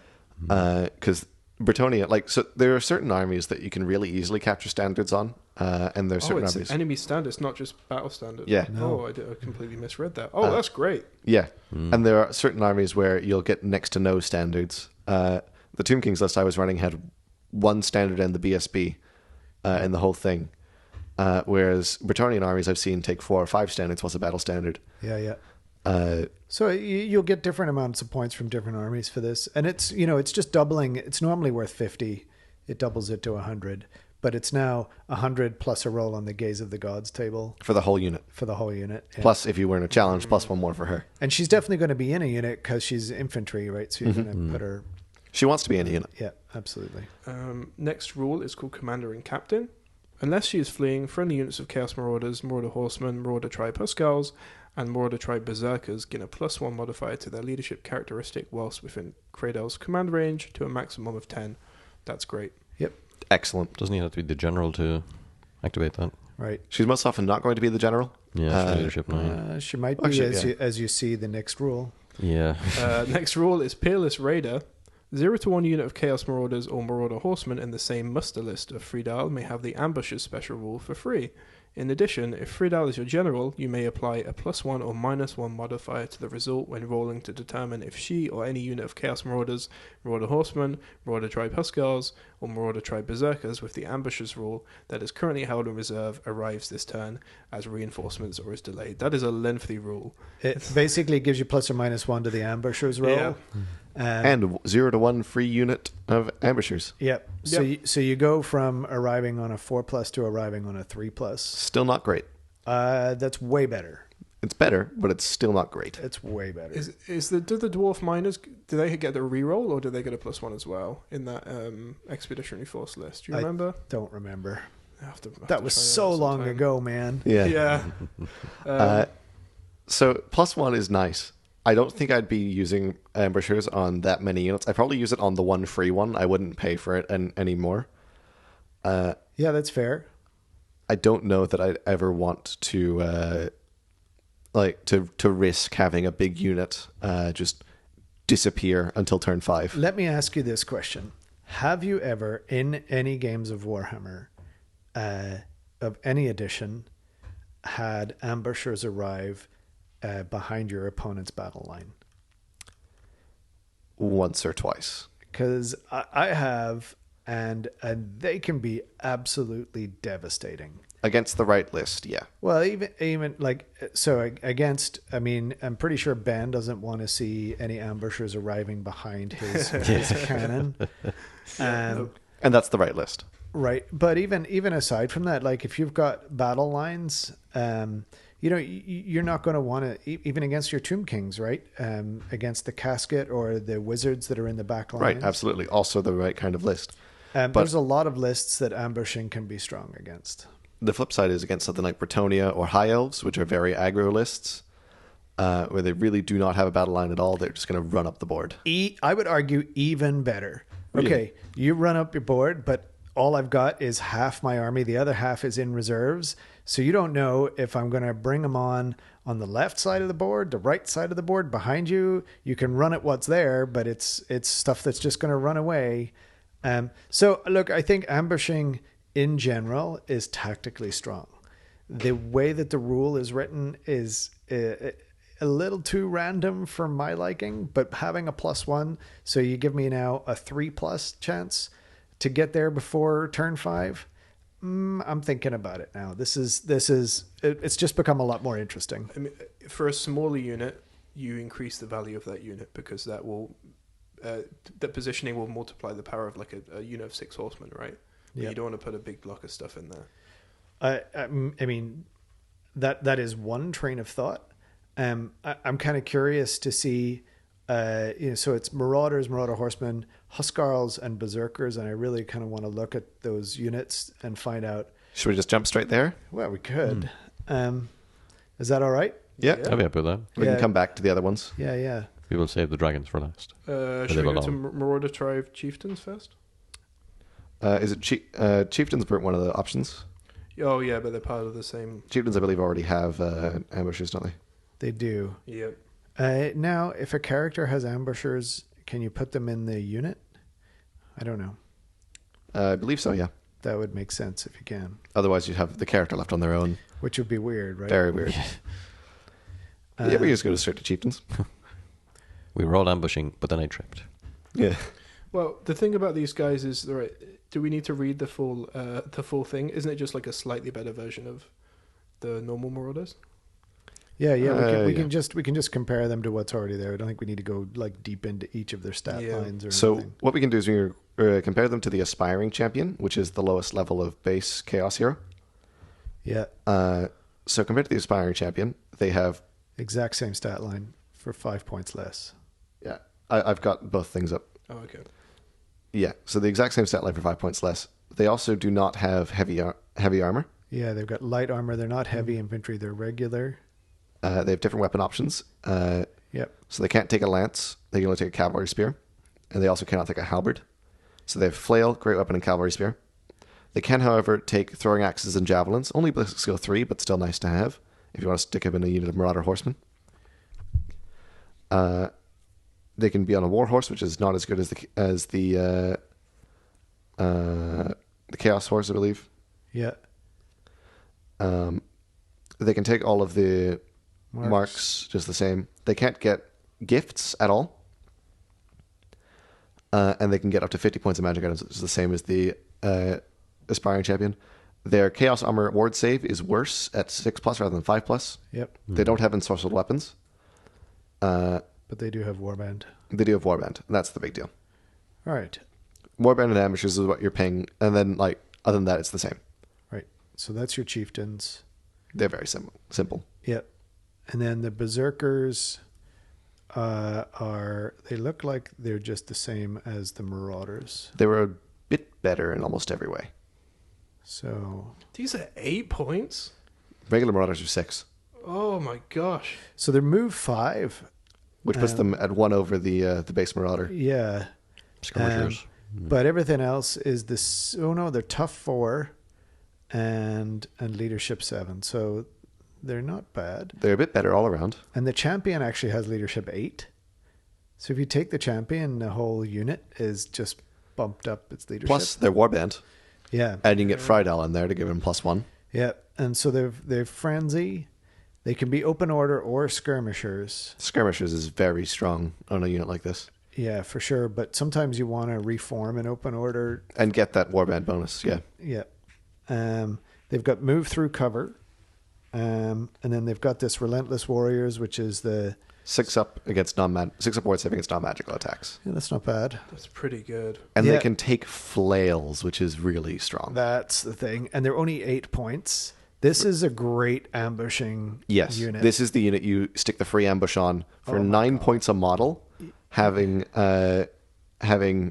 a unit which is running in with 2 attacks a model at strength 5, weapon skill 4, move 5. Like, that is a very disruptive unit to have in your backline, especially as skirmishers. Right. And they're core, right, to that unit, to that army? I believe they are core. yeah, Yeah, they are Marauder Tribe Berserkers. really good unit. Yeah. So, I mean, even if you're paying for the ambushers, it's only 10 points a model for that and the flail. So you would have to be really careful if you're going from open order to skirmishers because of the frenzy, though. Skirmishers, yeah, you obviously anything within range you have to charge. Luckily, your charge range is quite small at 11 inches. 11, yeah. But hold on, a state troop with a sword and a spear and a shield is 7 points. And that's just 3s across the board with no rules. But he No doesn't. special rules. Here, Ben, do you want some more wine? How does this work? So these are toughness 4, move 5, for cheaper than a greatsword. Yeah. Oh my gosh, they're better than great swords. They're way better than greatswords. Yeah. Unbelievable. Well, you see, they have funny circles written on their skin, which means that they're better than anything that you could ever have, Mr. Empire player. Yeah. Oh well. But can they have detachments? Good point. That's the all right. Well, these are great. Use them in your army. Excellent. Really good. Yeah. I think the Huskarls are fairly similar in terms of stat differences. So yeah, the Huskarls. They are light cavalry. Yep, and they're weapon skill 4, tough 4. Other than that, they're a human stat line. They're leadership 7, which is unlike regular Marauders. Yep, and again, they get the leadership bump from the champion, goes up to leadership 8. Very cool name for the champion as well. First sword, yeah. Yeah. They only have light armor, no barding You can base. take heavy armor on them, though. You can get them to a 4-up. That's pretty good. Where's the forward coming from? Heavy armor and shield. Heavy Okay. armor and shield, yeah. Yeah, So that'd be 20 points a model for heavy armor and shield, though. it might be worth it. Yeah, I'd still take it on an 18-point model to save it. Yeah, probably. It depends on how you're using them, because it's interesting. They're not skirmishers. They have countercharge. Yes, they do. They are better and more disciplined at controlling their horse and countercharging than Chaos Knights. Chaos Knights don't get countercharge. This is so weird. It's so, like, why this and why not the Chaos Knights? Who knows? So they get Furious Charge rather than Frenzy. Really strong. So you get Furious Charge. They can have flails. Or cavalry spears. Yeah, but flails are going to be better because they're only strength 3 base. But they're two-handed, so you're going to be using just a 5-up armor save, yeah. which means they're going to get shot off real easy. Well, unless they're your ambushing unit, which is the whole reason we jumped to this section in the first That's place. I think these guys as ambushers are really interesting as well, because for 100 points you can have 5 of them, but now they've got a much bigger charge range, right? They've got a 17-inch declarable. Yeah. They also have the ability to get drilled. Yeah. Unlike Chaos Knights. Yeah. These guys are in core. These are the guys you would not want in your backline charging into your war machines. Make at all. this into the Chaos Knight stat line, and I will be happy playing Chaos for the rest of my life. No, you see, what you just got to do is change over into playing I Wolves of the Sea. I honestly might just go back to Chaos and play Wolves of the Sea. I had one tournament as Tomb Kings. Back to Chaos I go. God, how many hours printing? I'm so sorry. I'm trying to think it, because I know Empire Knights are 22 points a model with lances and shields. They're tough 3. Yes. They've also got heavy armor and shields. Well, they can get a 3-up armor save is the thing, because they have barding. Oh, it's the barding, yeah. And lances. Yeah. Yeah, I guess. But they don't ambush. They don't have warband. They don't have. They don't have Furious Charge. Charge. They don't have Mark of Chaos Undivided. They don't have the ability to get any of the other marks. Oh my god, you can put Mark of Corn on these guys. Oh, that's so good. Actually, I think if you were playing MSU, if you had Friedel and you were playing MSU, then you've kind of spread your risk about ambushing quite a bit, right? You can easily, if you've got 500 points of core, you could easily have 6 or 7 units of ambushers just in your core. You could probably end up having 8 to 10 ambushing units. That's pretty cool. And now and only using up maybe a third of your points at most. And they come in on a 3+, or if you don't want them to come in on a 5+. Right, exactly. But now you've got a ton of threat just by board presence from small units. And likely, if you've got 8 of them, say 8 units, you're pitching 8 dice. Now, you've got quite a lot coming on the board from wherever you want. So I feel like... and it's all in core. It's all in core, right? So the fact that Berserkers and Huskarls are in core is ridiculous. Yeah. I think the Berserkers are they 5+? They They're are 5+, 5+, right? So you can take a 50-point unit with flails and ambushing. That's 5 dudes. And so there you go. You could easily just fill up your core with them. Wow, 50 points for flails and ambushing. Yeah. And sure, they're going to die, but It's 50 points. It's 50 points, right? And because you've got so many units, it's actually hard to kill that many units quickly. Pillar of Fire notwithstanding. So They're tough 4 though. They are tough 4, which helps. and they'll be all over the place, right? Wherever you need them to be. They're not going to be in one big line. Right, Yeah. exactly. Tough, So Tough 4 totally sells me on these guys. I think that's the main thing that pushes them over the edge, as being, they're very good. Drilled and countercharge on the Huskarls. I think somebody is going to take Friedel and an ambushing list and kind of break a tournament. So I'm normally very, very against using named characters in tournaments. I Yeah. think I might actually bring Friedel if I was going to run this army list. Nice. Do it. Yeah. It's just a very cool sounding It's like- list to play. Yeah. Baked in excitement too. You're gonna have Yeah. some really cool games where it's like, I challenge you to a duel for first Yeah. turns. Yeah, exactly. Take off your marauder little glove and slap them And in now, the face. now your champions are going to be something you really think about whenever you're putting them together. You're going to put magic items in your champions for Yeah, once. yeah, exactly. All 25 points of them. Exactly. So I think Friedel is a really great character. I'd never heard of her before. Is she a new character? She is a new Yeah. character, yes. Okay. Because everyone who is alive in the time of Warhammer Fantasy is yet to be born. So, Except for this next character. Shall we, yes, technically. Shall we go to? shall we go to the next character? Sounds good to me. Galrock, the Great Drake. Yes, the big two-headed evil dragon. All right. Who would like to read the stat line? I think you should. Fair enough. So, Galrock is move 6, weapon skill 6, ballistic skill 3, strength 6, toughness 6, wounds 6, initiative 4, 6 attacks, and leadership 9 for 465 points. Interestingly, this is like the Lord of Change stat line, Yeah. more or less. Except Lord of Change is ballistic skill 6. So, in lore, Galrock, I believe, is possessed by a Tzeentch demon. Yeah, that's why he's got 2 heads as well, right? So that would be why he's got Yeah. the Lord of Change stat line. That's a nice little thing. Also, Cool. most expensive model, I think, possible in the game. 465. No, Cetra's more expensive. Is he really? I think so. There's no way Cetra's more than 465 for what Cetra does. I thought Cetra was over 500. There's no way. Well, maybe I'm We'll misremembering. quickly look it up. Anyway, while they're doing that, he's a behemoth. He goes on a 60 by 100 millimeter base. And he is armed with Wicked Claws, Dark Fire of Chaos, Fumes of Contagion, and Draconic Scales, which are full plate armor. So he's got a 4 armor save. More expensive than Cetra. Cetra's 445 points. 445. Oh, there you go. There you go. His Wicked Claws are AP -2. And then he has 2 different breath weapons, one of which is the Dark Fire of Chaos, which is strength 4, AP -1, with flaming attacks and magical attacks. The other one is strength 2, which automatically penetrates armor. Yep. Standard Chaos Dragon stuff. So he has a 4 armor save from the full plate armor. I'll move on to his special rules real quick. He has Armored Hide 1, which puts him to 3 up. What?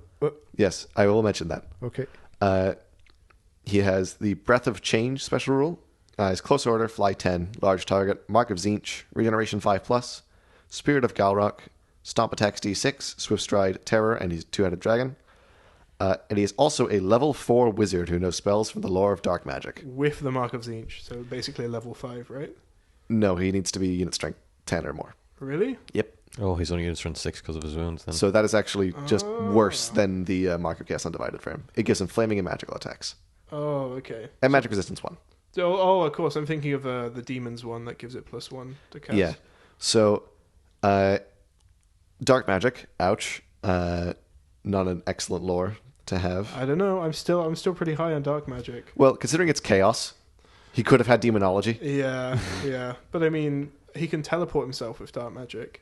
That's true. He can reduce toughness and strength of a unit by 1.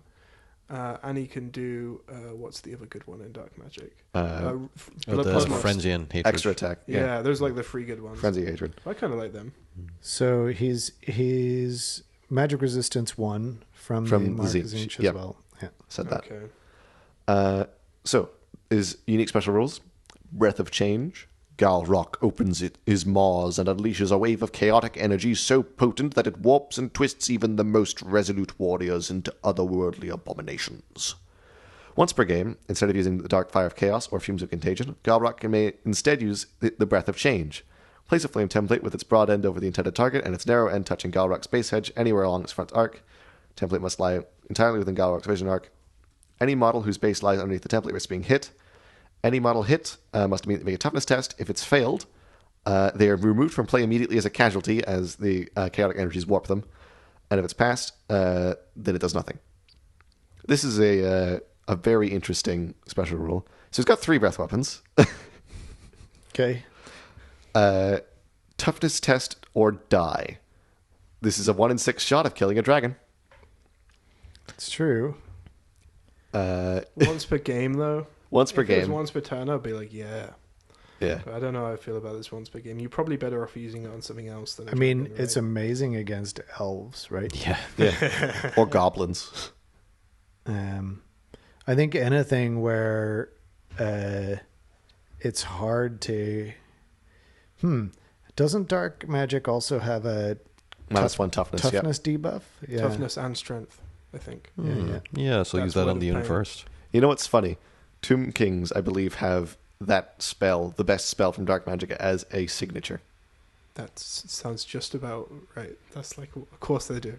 Yep. It's an of course they do spell. Yeah. I do like the fact that they've brought back, in some sense, they used to have spells that spawn things, turn things into spawn. This, I think, is the closest thing we're going to get to that in this edition. There's so also far. the Staff of Change in the Demon's Army list, which does the same thing. Toughness test or die. It's fun. Oh yeah, I know the one you're talking about. I Yeah. kind of want to try that out with Spectral Doppelganger. It only applies once per combat phase, which is the unfortunate thing.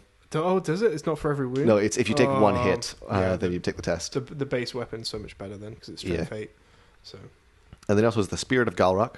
During the start of turn subphase, on each of your turns, make a leadership test for Galrock. If the test is passed, he is control as normal. If it's failed, the Galrock's spirit rebels from within. Whilst Galrock's spirit is rebelling, his level of wizardry is reduced to 1, and he can only cast 1 spell per turn. He becomes subject to the random movement 2d6 special rule. If he's engaged in combat, he must direct d3 of his attacks against himself, rounding any fractions down. Any wounds that Galrock causes himself are added to the enemy's combat result score. It'd be funny if they left out that last sentence there and someone tried to argue against it. It's like he's hitting himself, so that means he's getting more combat rest. That's probably why they added that. this is a 1 in 4 chance, right? If he's leadership 9, Yep. so it'd be 10, 11, 12. This is way more reliable than any previous version of Galrock. Yeah. He previously was like, you roll a d6 on a 4+, then you're good. Otherwise, it's he gets controlled by the Spirit of Galrock. And he was very volatile. I think you'd scattered dice him for his movement. Does this stop at the end of the turn? Yeah, it just stops at the end of the turn. It's just each turn. Oh. Does it say that? Just as during the start of each start of turn subphase, make a leadership test. So Oh, yeah. Your Turn. own start of turn. Oh, yeah. So if he passes, then he's fine. So next turn he gets Right. a test again. Okay, I got you. It's just like a stupidity test. Yeah. He's interesting. That, I don't think I'd ever take him. there's almost 500 points or something that could. 500 points for when you could have a better dragon as a Chaos Lord with a ward save, for one thing. He's got regen 5+. Yeah. But you can get that and a ward save on a Chaos Dragon fairly easily. Yep. Well, actually, the ward save's built into a Chaos Dragon. You can get the regen. And nobody save. wants to take dark magic. No. Except me, apparently. I quite like it. Very few people want to take Dark Magic. I mean, and Beastman players. It has its thing, but most people who take dark magic have an alternative lore to pull the signature from. Yeah. The signature for it is really bad. Yeah. And he can take... Well, actually, hang on. No, he's got access to Blue Fire of Zinch. No, he doesn't, Why? because he doesn't have lore of Zinch, Oh, you're right. He doesn't have Lore of Chaos. lore of chaos, whatever. That is so strange. Yeah. I mean, What a weird model. yeah, it's a strange one. It's probably not the optimal thing to take in a list where you can have those disgusting janky dragon builds and run your single dragon ogres and all this kind of stuff. I'd But- way rather face it. Yeah, I mean, this is something I might actually be able to kill for canon. So And it'd be fun hopefully to do fight. start people do actually bring it. Yeah. But it's fun. It's cool. It's flavorful. If you're at a tournament and you see someone's list and someone has Galrak, you know it's going to be like, oh hell yeah, Yeah. yeah. So Exactly. that's something you want to see. Yeah, I really wish they cut 50 to 100 points off his cost and made him more random. Because he doesn't feel terribly volatile at the moment. A Leadership 9 test is not hard to fail. Sorry, it's not hard to succeed. And the punishment for succeeding, the punishment for failing, oh my god, is not that bad. Yeah. Imagine if it was the D6 roll from the past, but on a 6, your opponent gets to decide what happens. With I think Colrog, there's something like that, uses your own breath weapon against your own guys. Like, oh, fuck. You try and kill your own army. It was Yeah. great. Very chaotic. Now it's just random movement, which, yeah, it's fine. They've been wanting to remove a lot of the randomness out of the game. I've been seeing, especially with things like stupidity. They've been making it so instead of them walking D3 inches forward, they just only have the option to walk forward up to their movement, which is a lot less punishing because that means they can just stay still. Yep. Yeah, look, I don't like him very much, and I think part of it is also the lower choice is not great. If he was on Demonology, he'd be like a decent option to actually take. What the downside of dark magic is, you don't want to be in combat, right? Yeah. Because the only spells you can cast in combat from dark magic are the assailment spells. Can you not move yourself? Oh no, you can't. You can conveyance yourself. You can't conveyance yourself. He's controlled when you're in combat. He's controlled by a demon of Tzeentch. Like, it makes sense if you put him on illusion, even. Sure. That would be a really interesting character. The only way that Chaos Warriors can access the illusion lore would be through that. Feels kind of finicky for a two-headed dragon to be doing illusion, sort of like. Right. Well, No, he can have over here. he can have Spectral Doppelganger though. Oh, imagine that would be really cool. Spectral Doppeldragon, yeah. I give this guy 2 heads out of 10. That seems about right. Yeah, I'd give him 2 out of 5 personally. Oh, actually, yeah, so for 5. Yeah, Yeah. 2 out of 10 is a bit rough. 2 out of 5. All right. The next unit, I think this unit's way cooler than Galrock. If we just want to move on to the next unit. Yeah. Skin Wolves. So we already went through them last episode. We did, kind of. Yeah. We were missing most of their stat line. Oh, we didn't have their stat line. We didn't. We just knew that Didn't they know if they were were T4. move 7. Yep. I'll read this one out again. Yeah. Just read up their So the- stat line. All right. They've got move 7. 7. That's Just as fast like- as a cold one. And they are swift stride. Yes. It's just like in Blood Bowl. They move 7. They're really fast. Basically horses. All right. Yes. Cool. Weapon skill 5. Ballistic skill dash, which is barely ever seen on anything because it's only really used for war beasts, which I guess they kind of are. Yeah. Their strength and tough 4. 3 wounds, initiative 4, 3 attacks, leadership 7. Their monsters infantry with a unit size of 2+, 45 points. 45 points a model. Forgot about Yeah. that. And they were just armed with hand weapons. Well, I've only ever seen ballistic skill dash once before, and that's on the England football team during penalty shootout. Sorry, had to throw that in there. Well done. Okay, carry on. Sorry. There's a special rules. They've got Blood Rage asterisk, Marker Chaos Undivided, Open Order, Primal Fury asterisk, Regeneration 5+, Skirmishers, Swift Stride, and Warped Form. Yeah. So the asterisk ones are from the Beastmen. Beastmen. So they act like Minotaurs. Yeah, Blood Rage, in case you're not familiar with it, is if you pass a leadership test when you're testing for Primal Fury, and you roll a double, you also become frenzied. And Primal Fury is you have to take a leadership test, and if you pass, you get to re-roll hits of 1. It's a good rule. Yep. Regen 5+ is nice as well. No armor, but Yeah, but they're basically like trolls without the flammable, right? yeah, so they're better, Yeah. straight up. Well, another nail in the coffin for Chaos Trolls. Yeah. They brought them back this edition. I've not seen one. Yeah. They have a unique special rule, Warped Form. We went through that last We time, did. didn't You we? get to pick between Armor Bane, extra attacks, and +1 toughness, +2 armor value every start of turn sub phase. And they're all situational. Sorry, no, every combat phase. Yeah. Yep. So you can't run up, just use toughened flesh to get into the enemy and all that kind of stuff. To No, weather it's the only in shooting. combat. Yeah. Yeah. Okay. An interesting thing about toughened flesh, it mentions armor value. Does it mean armor save? It does. Okay. It says armor value, and they Yes. keep using this. They should really not. Yes. It's a very annoying phrase. Because rules as written, without an FAQ here, Yeah. it looks like they get regeneration 3+. Yeah, which is just wrong. Yeah. So, they're fast trolls with no flammable, Yeah. and they hit real hard. They just seem to be strictly better trolls. Yep. Are trolls close order? I don't know. That's the only thing I can think of that might make them better. These guys are skirmishers as well. They can be skirmishers or open order. Skirmishing trolls. Oh, God. So Chaos Trolls are stupid for one thing. yeah, They're move 6, weapon skill 3, ballistic skill 1, strength 5, toughness 4, 3 wounds. So they're stronger. It's strength 5. strength 5. Toughness 4, 3 wounds, initiative 2, 3 attacks, leadership 4 for 41 points. Leadership 4? Yeah. Trolls are very low leadership. You have to keep them near your general or else they will go stupid. I would, yeah. Oh, these are so much better. And Yeah. then movement 7. Trolls can take great weapons, so they can get strength 7 with AP -2. So Skinwolves have no AP unless they use the Rending claws. rending claws, which gives +1 AP and armor bane 2. Trolls cause fear, which Skinwolves Skinwolves don't. don't, which seems really weird. Yeah. They're covered in skin. Oh, And they're wolves. And they're monstrous infantry with a warped form. I mean, okay, no worries. They don't cause fear. that's how grim and dark this setting is. People aren't even scared of wolves. Yeah. You're not scary. You're just a big dog. Oh yeah, and Trolls also get the vomit for +1 extra, automatically hitting strength 3 AP -2 attack. Right. I mean, look, Skinwolves are just better. yeah, they're better, but they're still like monstrous infantry, so it's not. Are they going to make that much of an impact during the game? No. Are they going to be cool to throw in certain armies, like the Marauder one? Yes. I think the big difference here is that you can take them in units of 2 and they're skirmishers. So 90-point skirmishers that You can't ignore these. You can't, right? Yeah. I mean, I think you would take them in more than unit of 2.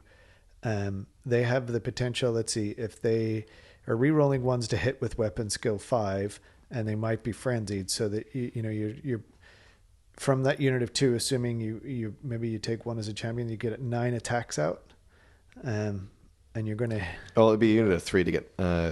no if you're Oh, yeah, if if you're frenzied, yeah. and you've got a champion, that's 9. You take 2 units of 3 with the command. It's 142 points.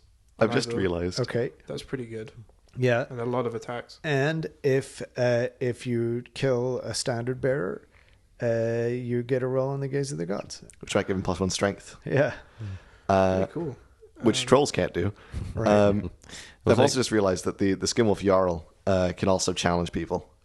Yeah. So- So you start your fight. You want to start your fight. It's like, hey, He eats your champion. yeah, the champion's going to be this guy. I will say Go ahead, Mark, sorry. it's kind of handy that it's like 2 big models that you can put in open order and in marching column, and it's not going to be a pain in the arse to jig like say I don't know 20 on foot small metal models. You have like what two resin models. Yeah. Yeah. You Mr. Rangers over here looking at you, man.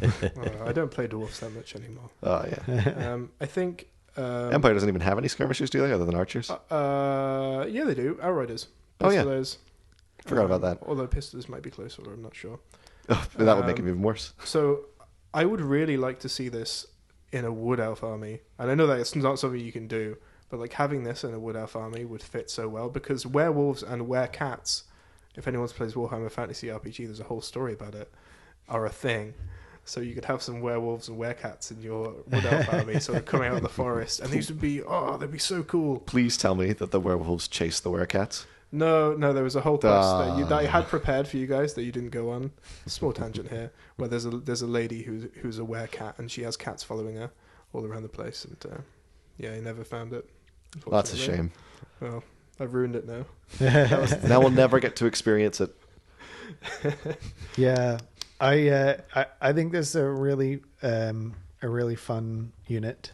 I think we'll definitely see them on the table. Just because they're so cool. They are cool. they are. I think they have opportunity to. I think they're very flexible, right? That warped form, you get AP 1, armor bane 2, and like I said, if you're chucking out 9 or 10 attacks, that means a few of those are going to at least do the armor piercing that you need to rip up some knights. You could just straight up have extra attacks. So those 2 guys that were pumping out 9, now they're doing 11, if you need to. Or you can be tough 5 with a 5-up armor and a 5-up regen because you're facing something that's got no AP. Even like Longbeards or Hammerers or something, if you charge this into a block of them, Yeah. you're getting the initiative. You're taking out most, if not all, of their front rank with a really cheap unit. Yeah. So This is a great infantry killer. It's also really good for Yeah. hunting chaff. It's quite fast Yeah. and it hits real hard for not that expensive. And being skirmisher, move 7 swift stride. You're not going to run around the side of them. Yeah, you can really You can really mess up light armies, like MSU things. I want to use these against Wood Elves. I think this is a really good answer for Chaos Warriors against Wood Elves. I agree. Because they're not frenzied, and they're skirmishers, and they're fast. Yep. I really want to play wolves Thankfully, this they season. die to poison shooting nicely. Well, sure. Ruin all my fun.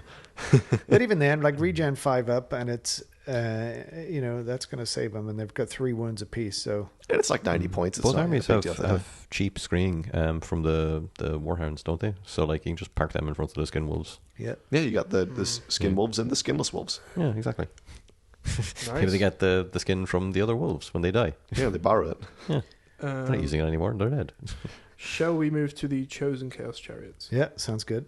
So this is clearly the real draw of the Heralds of Darkness army, right? Well, it better be good. That's all I'm saying. It's not bad. So it can be taken as a mount, but it is a chosen Chaos Chariot. It has chosen charioteers as the crew. So they're weapon skill 5 and strength 4, and they have 2 attacks each. It's a strength 5, tough 5, 4 wound chariot for 140 points. And it's also pulled by 2 chaos steeds who are also strength 4. So in terms of attacks then, so it's armor value 3+, and as a heavy chariot, its impact hits d6 plus 1. It has both first charge and counter charge, and close order and sorcered weapons. So the close order will only come in if you put a character on it. How many wounds does a Chaos Lord have? 4. 4. Four. Yeah, So a Chaos Lord on this has got 8 wounds. 8 wounds and 3 up armor. 3 up. Oh. 4 halberd hits too. Yeah. So The only differences between this and the regular Chaos Chariot are the charioteers have +1 attack. and halberds. They have halberds on the base Chaos Chariot Oh, as well. they do? Okay. The chariot has counter charge. Yep. That's it. D6 plus 1. Yep. Same. Strength 5. Same. And what's the pricing difference? 30 points. So for 30 points more, you get 2 more attacks and counter charge. And can the other one have marks as well? Yes. So it's only 2 more attacks and counter charge. Okay, for Yep. 30 points. All right, well. Yeah, Well, counter charge is strong. counter charge is strong, but And the steeds are as I not learned, fast. it's only against cavalry or Well, chariots it was or your fault monsters. for getting charged by infantry in the Yeah, first yeah, place, yeah, mister. I know. Well, I didn't even need to. I set it up so that I'm like, okay, I'll just counter charge these guys when they charge. I'll just get in line. No, fool indeed. Yeah, I don't know. This is meh, I guess. This is another meh thing from the Heralds of Darkness army. Like I was expecting a better, something better drawing it, I guess. Oh, you mean like a juggernaut? Yeah, or Well, like flails on the charioteers. Yeah, yeah. Something like that, right? So it's still at least a good conversion opportunity now that we have the metal chosen models and all that coming back. Yeah. all right. Well, look, I think we should just move on to the star of the show. Yeah. Or one of them anyway. We've got another Yeah, fun thing yeah. to go over as well. Yeah. Yeah, this is my favorite in the book. It's the gigantic spawn of chaos. Do you want to read the profile then? Oh, sure. So it's movement 3d6 and weapon skill 3. Strength, toughness, and wounds all of 6, which is fantastic. It's initiative 3, d6 plus 1 attacks, and leadership 10. All yours for the measly cost of 145 points. What? Yep. It's leadership So- 10. Just to note that it is unbreakable. So It's leadership also unbreakable. barely matters. Gosh. Yeah, yeah. So, and it's immune to psychology, obviously, as well. So let's go through. It can be made into a Korn, Nurgle, Slaanesh, or Tzeentch gigantic spawn. And those cost 10, 15, 20, and 25 points. And we'll go through those in just a sec. You went through them backwards. I know, that's Yeah. fine. I didn't do them respectively. I did them in points order. Fair. We'll go through them in a minute. So it's only AP1 with its slashing talons, or AP2 strike last with its gnashing maws.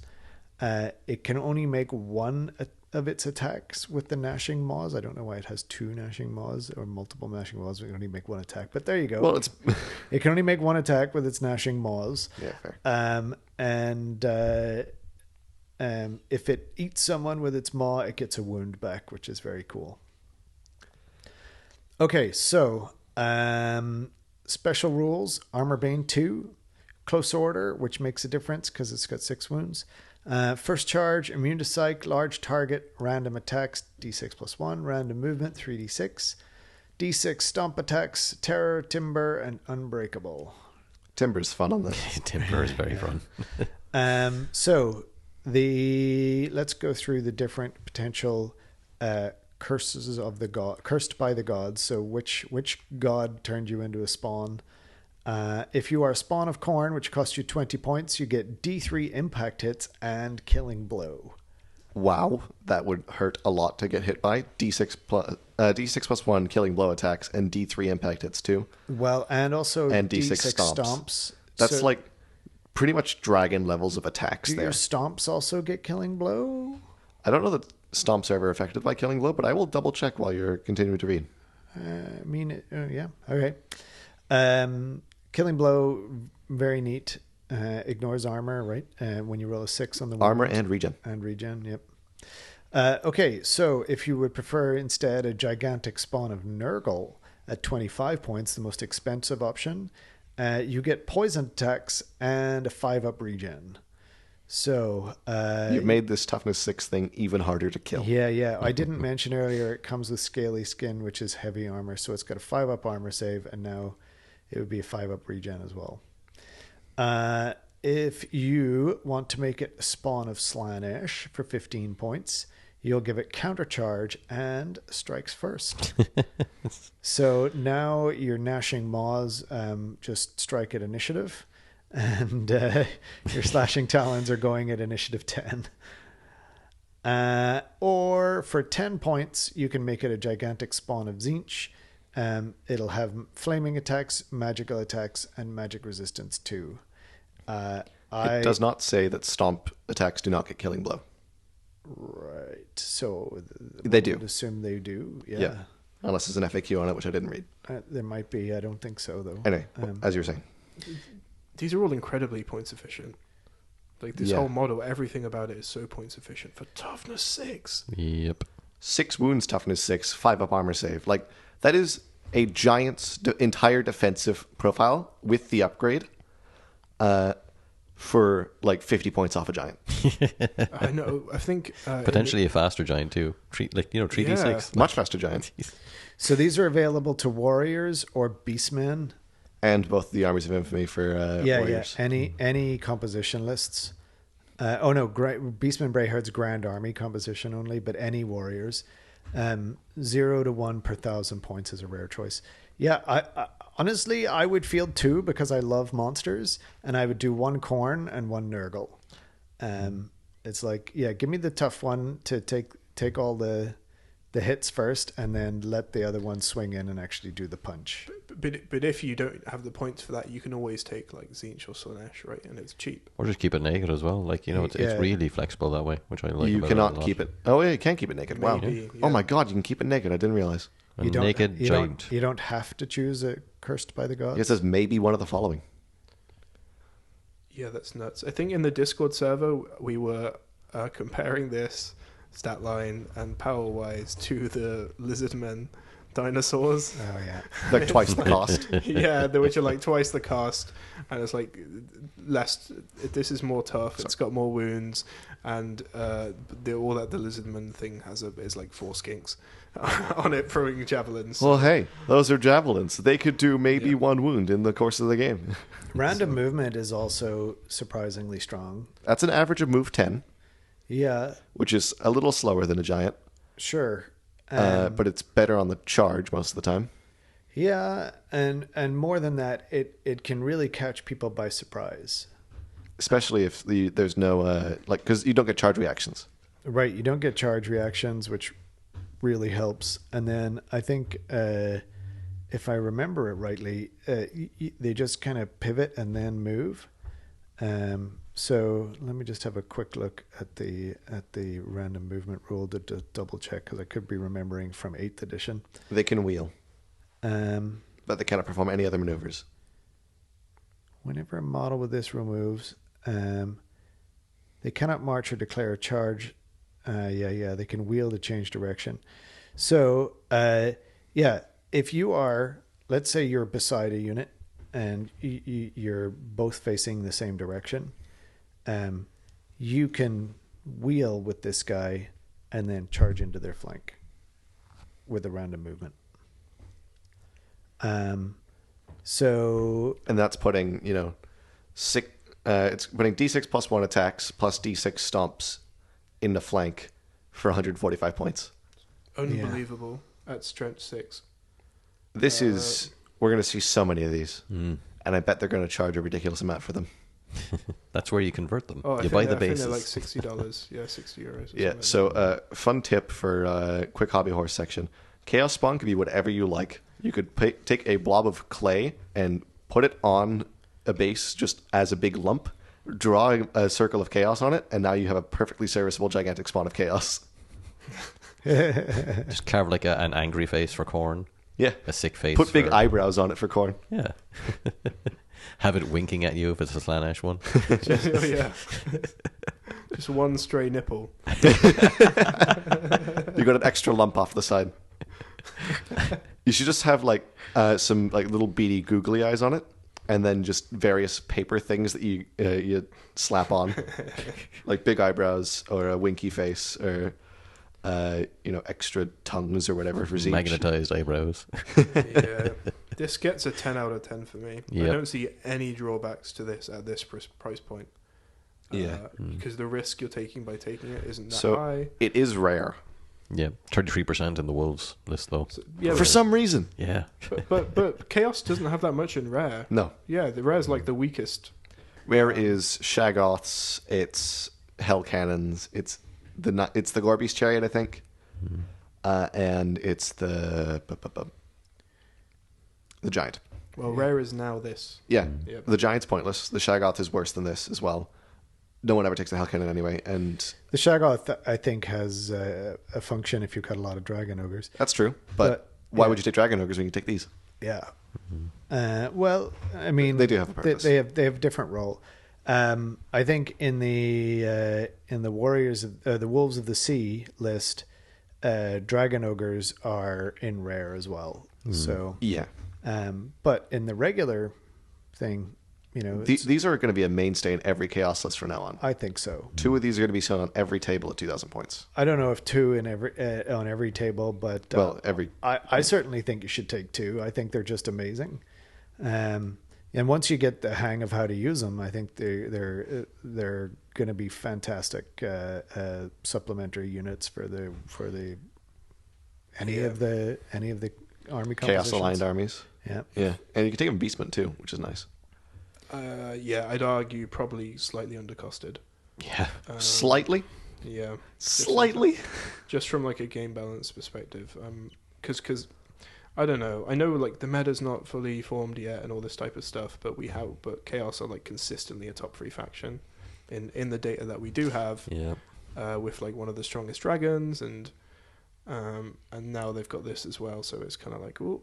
The Giant was already solid. You've chopped 50 points off the Giant's price tag and made it Better. Yeah, better. you're never taking a giant now. Yeah, I'm so sorry, Tiny. It's all right. All you got to do is put googly eyes on him and Oh yeah. Big eyebrows. call him a giant spawn of chaos. He does have a big mouth on his tummy. Yeah. It works. I'm trying to think how I'd kill this thing. I need a few weeks Cannons. to work Poison it out. shooting. Cannons. I don't have poison A shooting. lot of shooting. Yeah. I mean, it's not that difficult to kill. It's a Giant. But it's much cheaper. Oh, Yeah. It's the cheapness that really makes it valuable. Yeah, like you expend 5 cannon shots into killing this thing. This thing costs the same as a cannon, pretty much. Yeah. A great cannon, so it's 20 points more. The whole Wolves of the Sea Army is like extremely cheap. Like Yeah. you're gonna be able to put like 2 to 3 times as many models as a Grand Army composition. Yeah. At least my Grand Army composition, anyway. Yeah, you know what I was thinking just then? Sorry, you were talking about cannon shots, Ben. It made me think about the ambushers thing again, because you can't charge when you ambush, which is what you really want to do. You want to come on and then just immediately charge the cannon that's back there. But what you can do is you can march around in front of it and just block its line of sight. It's like, yeah, okay, Grape shot. yeah, you can grape shot my 50-point unit. You cannot fire a cannon at my gigantic spawn of chaos. The Slanesh one might even enjoy it. All right, shall we do the last unit then? Yes, the other dragon. The other dragon. The other dragon. Yes, there are now 3 possible dragon choices in Chaos, tying them with High Elves until their journal. Yeah. Who's doing this one? Mark, I think you're up. Yeah, sure. Warfare Dragon. So movement 6, weapon skill 6, strength, toughness, wounds, all 6. It has 5 attacks as opposed to 6, 3 initiative, 8 leadership for 375 points. Has the usual Wicked Claws as the main attack. Does this not have a bite? No. No, it Just has no like bite. Galrock. Oh, okay, interesting. So its equipment, Wicked Claws. It has Warfire Blast and Draconic Scale, so it has the 4-up armor save. It actually has the option to be a wizard as well. So level 1, 30 points, level 2, 60 points, and it has the option of Battle Magic, Demonology, and Dark Magic, which you're probably not going to take because Demonology and Battle Magic are way better. For its special rules, it has Explosive Demise. On the rare occasions that one of these mighty beasts is slain, it engulfs its surrounding area in a scorching hot warp fire. When it loses its last wound before the model is removed from play, every unit, friend or foe within 6 inches of it suffers D6 strength 5 hits with an AP of -2. It explodes, which is amazing. This is the first unit in Fantasy, I think possibly, other than the Steam Tank, the only unit in Fantasy that explodes. Oh no, there's the Miner's Cart. The miner's Oh cart. yeah, the Miner's Cart. Yeah. Yeah. Plus, Plus, Steam Tank doesn't explode. there's lots of It used to. Oh, okay. there's lots of things that fall over. Yeah, that's true. Um, That's the Fantasy equivalent. yeah. But the best part of 40k has migrated its way over. Oh, and there's the rune as well that you can put on dwarf. Oh, right. The rune troll rune. The rune of fuck you. Yeah, the rune of. The root of kaboom. Nice. Yeah. Where'd all this dynamite come from? The next special rule for the dragon is Fire and Chaos. The flavor text is, thanks to their consumptions of vast amounts of warpstone and natural affinity to flame, Warfare Dragons have an innate resistance to any magic or fire that might be used to bring them down. The Warfare Dragon has a 5-up ward against any wounds that are suffered that were caused by an attack that has either the magical attacks or flaming attacks special rule. So this protects them from pretty much all dwarf and chaos dwarf war machines. It also protects them from pretty much everything in Chaos. Yep, It protects them from pretty much... it protects them from a lot of stuff. it does. It does. Almost all characters. Yep. Pretty good. It's pretty good. It doesn't protect them from poison shooting. Oh, and look, another thing to add to the list of things that flaming attacks makes you worse against. Yeah. Oh, Spectral Doppelganger as well, right? Yeah, it does protect against Spectral Doppelganger, right? Because it's a spell. And All spells, fireball, all of that sort of stuff. All right. Aside from that, Fly 10, large target, the usual stuff. Lore of Chaos. Unlike Galrock for some reason. All right. Yeah. It has magical attacks inbuilt, magic resistance -2, the mark Chaos Undivided, regen 5-up, D6 stomp attack, swift stride, terror, and warp fire aura, which means that there's some flavor text here as well. Yeah. Hang on. Before we get to that, I just want to go back on this because it's got a built-in 5-up regen and effectively a built-in 5-up ward Against most things. against most things and a 4-up armor save. So that's And it's tough 6 with 6 and it's wounds. tough 6 with 6 wounds. That's pretty darn good. And now the pièce de résistance, the warp fire aura. Go ahead. So this these ancient beings exude an aura of baleful radiation that sunders even the most potent magical wards. Other models, both friend and foe, are not permitted a ward save well within 3 inches of this model. So if you're actually fighting it in close combat, you don't get your ward. Yeah. Wow. Yeah. My immediate So- reaction is that's amazing. It's probably less powerful than I think. Well, it's certainly very handy. Combine it with other things, something else, that is your hammer. Swinging this An in additional hammer. with a big unit of Chosen into a Dragon Lord might actually kill it, Yeah. Yeah. which is very exciting. Yeah, being able to take out, like just putting this beside something to take out its ward save is going to be pretty common, I think. You know what it doesn't take out though? What? The save that's designed to be cancelled. Oh, the regen? Yeah, regen still is not cancelled by this. There is no way to cancel regen saves still. Yeah. Oh god. Yeah. Regen is now in an army against this. In an army with this, having regen on your models is safer than having a ward save. Which just feels ridiculous and wrong. The last two things I mentioned are Wicked Claws. Obviously, it's just strength minus 2 AP, close combat rule. But the other actual equipment it has is the Warpfire Blast, which is a bombardment ranged attack. It's between 6 and 24 inches. Strength 4, 8, AP minus 1, brackets minus 3. Cumbersome, flaming attacks, multiple wounds, D3 plus 1. Also comes with some notes that says this it fires weapon, as a stone thrower. Yeah, fires as a stone thrower, as Ben said, and Fintan. Yeah. And yeah, The multiple wounds only applies to the central hull model. yeah, So, it's nice to have an alternative artillery piece, considering you can't take the hell cannon in the Heralds of Darkness. Well, it also gives them something to do, because I think actually the Warpfire Dragon is a late game combat piece, but early game it's a tactical piece. Hang on, it's cumbersome.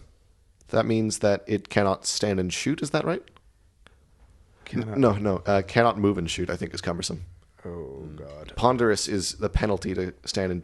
I will just quickly the search. two rules everyone always makes. Ponderous is penalty, cumbersome is cannot. Cumbersome can't stand and shoot. Right, can't stand and shoot. And ponderous is the minus 2 to move and shoot, right? Yeah. So this one he can bombardment is the other special rule. So he can move and shoot with this, which is interesting. He can move and shoot, and bombardment I think is the it scatters. It's just the stone thrower special rule. That's what it's called. The Warpfire Dragon can be taken in the Grand Army composition at 0 to 1 as a rare choice. Yep. So this and the Gigantic Spawn have made Chaos Rare worth looking at. Interesting. We're already in kind of like a monster mash. So you can't take this and a gigantic spawn in a 2,000 point. Oh, so you can't take both of them? No, because you only get 25%. Well, that's a bit better. Yeah, I mean, I'd probably take the spawn. It's a shame we'll never see these guys on the table because the Spawn exist. Yeah. Well, I mean, we will at 2,500 points. Ooh, hint, hint. I mean, there's going to be like the 3 dragon chaos list now with this, and then the 2 dragons from the characters. I think that'd just be a funny list. It wouldn't really be effective. You don't think? I don't think so. No, because you basically have 500 points of core and 3 dragons. Yeah. One of the dragons is Galrock, who is not terribly effective. And because half the 1 out of 4 turns, you're going to be stuck with only a level 2 wizard as your best wizard. Yeah, I guess. Yeah, I don't think. If I took a Warpfire Dragon, that would be the dragon in the list. I think that there is an opportunity for a 2-dragon list. Yeah. Using a Chaos Lord on dragon and a Warpfire Dragon. I don't think you should take Galrock if you want to win. I agree. I don't think he's definitely suboptimal. He's really expensive. I don't think I would take this wizard. I don't think I would give the Warpfire Dragon any wizard levels. No. Possible exception might be I might give him level 1 with either battle magic or demonology. Because if you give him level 1 with demonology, he's got the summoning. So now he can fly up, be beside someone, cast the summoning, and also shoot his Warpfire Blast. So he's still doing stuff while all his main job is just to cancel out ward saves. Can I say something to the Cygor real quick, the Beastman monster? Yeah. This is what you should do. Can you please do this kind of thing? I really want to see a magical monster stone thrower that actually works. Unfortunately, the Cygor is not it. Cygor is not it. However, the Cygor does have infinitely more ballistic skill than this guy at 2 rather than 0. Yep. So if you're firing indirect, you're always scattering the full amount. Don't even bother rolling the artillery dice, pretty much. Well, I suppose for misfires. Oh, sorry, no. The scatter dice is just direction. Sorry, I'm forgetting my stone thrower rules. I don't use them. Yep. And it also means that you're not going to be able to reduce the distance at all if you do roll a hit. So he's a fairly inaccurate stone thrower, Yeah. all things considered. Yep. I think the indirect Yeah, exactly. Minus the cruise ballistic skill characteristic. It's not. That's why they gave him 0 instead of dash. Yeah. That makes sense. All right. Well, those are all the new units. Now let's look at the magic items. Yeah. This is also ridiculous. You think so? I cool. think- So this is a hot take for me. I have not looked at any of the magic items, so this will be fun. So, they're very fun. All right. Starting off with one of the least fun ones, though. Wait, should we go bottom to top or? Should we? I think we could just read them. Like, what I normally do is we'll just read we'll left just to go right, down top to the list, bottom. Okay. So we have the Obsidian Dreadglaive. It can only be taken by a model in the Heralds of Darkness Army of Infamy. It is 55 points. It is a combat weapon with strength +2, AP -1, armor bane 1, killing blow, magical attacks, requires 2 hands, and strikes last. Oh, this sucks. Want to pay 55 points for a great weapon? Yeah, no. I mean it. It has killing blow. Yeah. It's like a shit version of the Executioner's Axe that the Dark Elves get It's- for 15 points yeah. It less. seems really bad. Even the headsman's axe. What a great reason to play Heralds of Darkness. Yeah. This is like the worst magic item in the game to me. Is there anything Slanesh can give someone to make them strikes first to cancel out the strikes last at least? No. No. You can get initiative +1 though. With I the thought there Marcus was Lanesh. some way of You get initiative +1 with the Marcus Lanesh, and then you can give them enchanting aura, which then makes them strike last. yeah. So now you're hitting before them. There is actually. I remember we referring to myself. I was looking at this earlier on. I did have a quick look at the magic items. There is something later on that does help with this, but we'll get to that later. So I was just saying before, I think this isn't mechanically one of the worst magic items of the game. I think this is like possibly one of the worst feeling magic items in the game. It feels like a worse great weapon that costs 55 points. It can only take in a worse version of the Grand Army. Requires 2 hands. You Yeah. don't get your shield anymore in close combat. Right. So just like a great weapon, it requires 2 hands And strikes last. last. And it's strength +2. But the great weapon's AP2 armor bane 1 is this one is AP1 armor bane 1. Yeah. But you get killing. Literally, the only thing you do is you get. Why does it killing have blow armor bane? Oh, I and guess against magical monsters. attacks. Yeah, this is just bad. Confusing. Why would you not just take 10 Marauders? Next. Why not just take a unit of Berserkers? Yeah. Should we go round? Yeah, let's go round. You go next. Dagger of the Dark Pantheon for 35 points. This is a melee weapon with strength user, AP2, magical attacks. Notes, for each wound an enemy unit loses as a result of an attack made with the Dagger of the Dark Pantheon, its wielder may apply a +1 modifier to their next casting or dispel roll. This is really fun on a Demon Prince. Oh, yeah. If you've got a combat or a wizard demon prince. Yeah. Having that, it's basically the Biting Blade. Only for 20 points more, you get a bonus to cast and dispel when you kill things. I think this has some potential. I've not made a list with it yet. I think it might be too expensive to use my combo that I have with the Demon Prince as it stands right now. But Demon Princes are just very good, and I think that this could work really well on them. I could also see it on the dragon riding sorcerer lord. Sorcerer Lords cannot ride dragons for about the 50th time. Oh, which is the? I get them confused. Sorry, with the Lich priests, they can ride on it. My bad. Chaos is the only army that has a dragon that can't have a wizard Can't ride have it. a wizard on it. It seems so obvious that wizards ride dragons that I Yeah. did not think that they. I don't rate this. I don't think it's very good. Why would you pick it over any of it? Because Chaos Demon Princes have access to all the magical items, right? Yeah, they have access to the basic magic items. Yeah, I just take one of them that I like. They're way too expensive. You think? So, I've built out Demon Princes a whole bunch. The only thing you're looking for in a Demon Prince is either multiple wounds or AP. Anything that has multiple wounds is too expensive because you're already strength 6 as a Demon Prince. You don't really need more strength. If you get plus strength, you're not getting good AP. If you get multiple wounds, you're paying too much.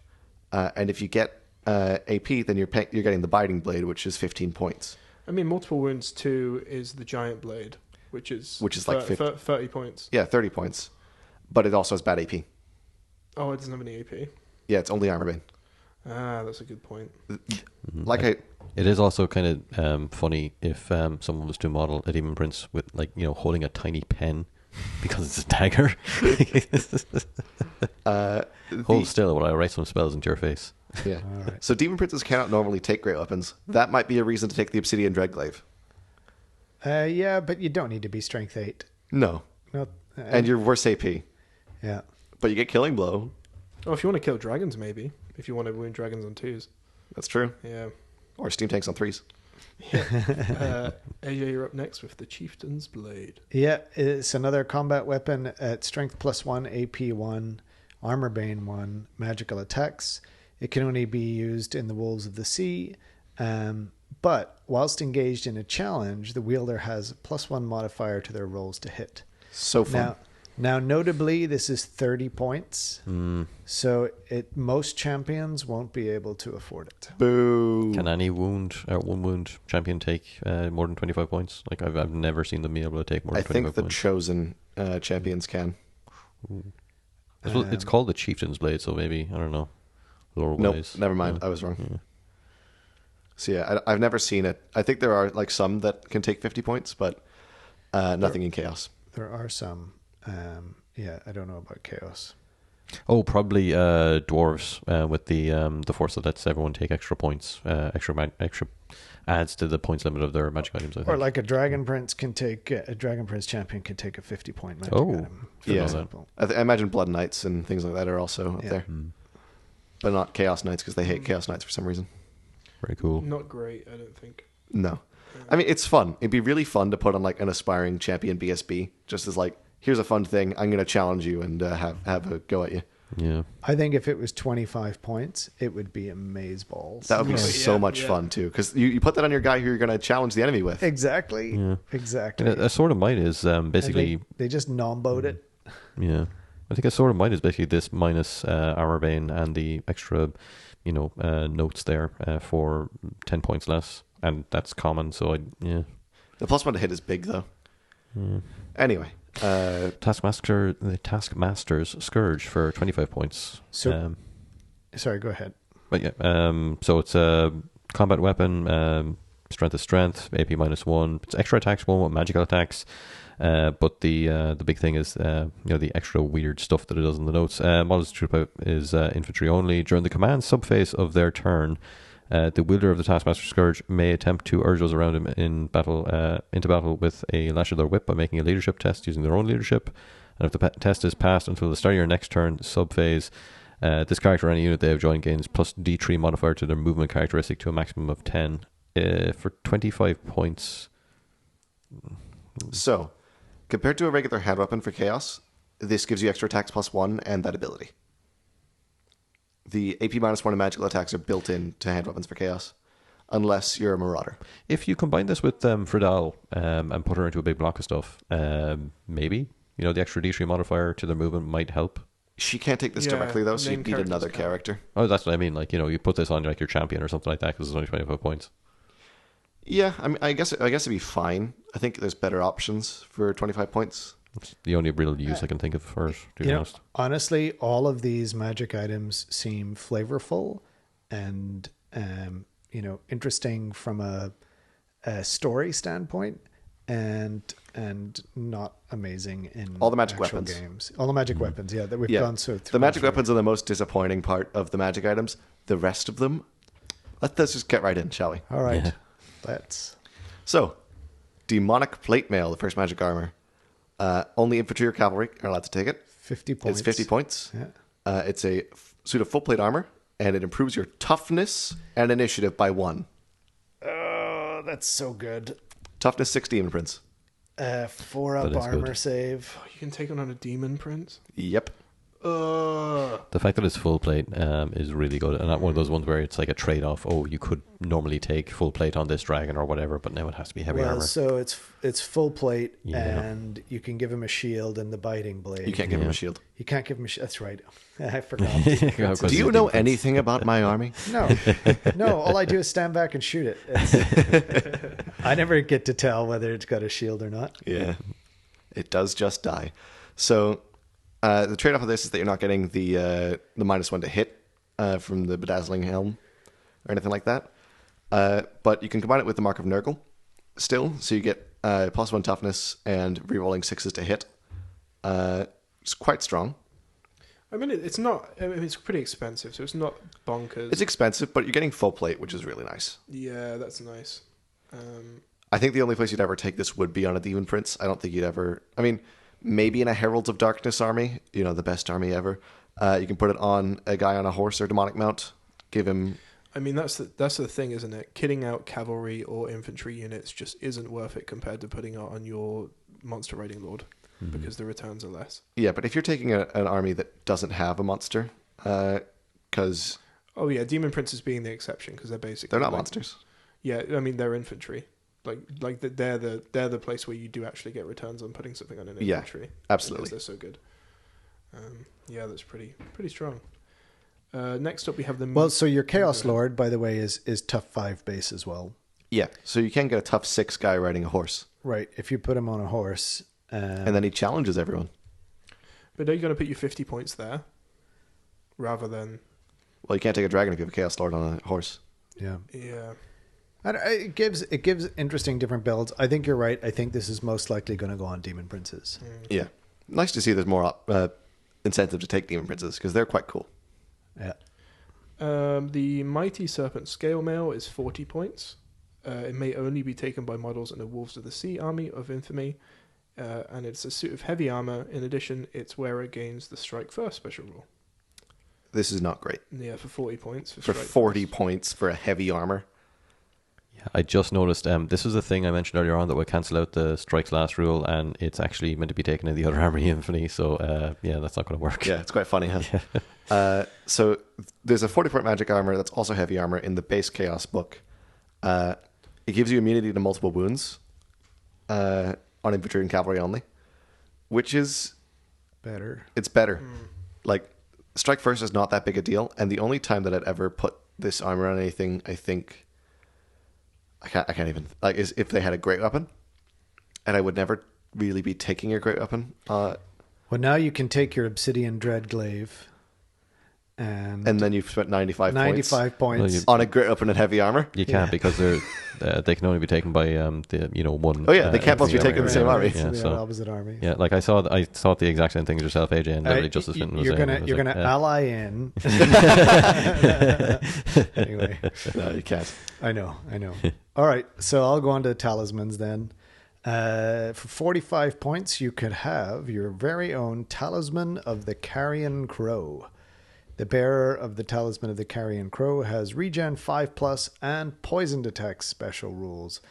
Well, fuck off. Yep. Seed of Rebirth. How many points is Seed of Rebirth again? 20 points. Nice. Seed of Rebirth. What are you doing here? 25 points for poisoned attacks. This is a 5-point more expensive version of the Crown of Everlasting Conquest from the base book, which is just base regeneration 5+. Yes. So you can now have 2 regen 5+ characters. Right. Go away. Yeah, so they have a 5 upward base, right? Yep. Every single chaos character has a 5 reward built in. So basically all of your characters end up with 3 up, 5 up, 5 up. And, Yeah. And poison attacks? And poison attacks. Well, it's going to be 4 up, 5 up, 5 up if they have a great weapon or anything like that. right. Sure. It's just Well, making... only lords will have a 3 up, 5 up, 5 up. Sure. And that's only if they don't have a great weapon or any other 2-handed weapon. Right. And to be fair, like, you're kind of restricted in your lord's choices in You only get 1 lord or Right. 1 demon prince. right, unless you're taking sorcerer lords. Sorcerer lord is not a lord. Right. It's a chaos lord or a demon prince. No, I understand. Yeah. I mean, you probably put this on your And Demon Prince, right? in Wolves of the Sea, well, no, demon prince is built in 5 up region Yeah. Oh, right. and a built in 4 upward. Yeah. Which is why you give him the plate mail. Yeah.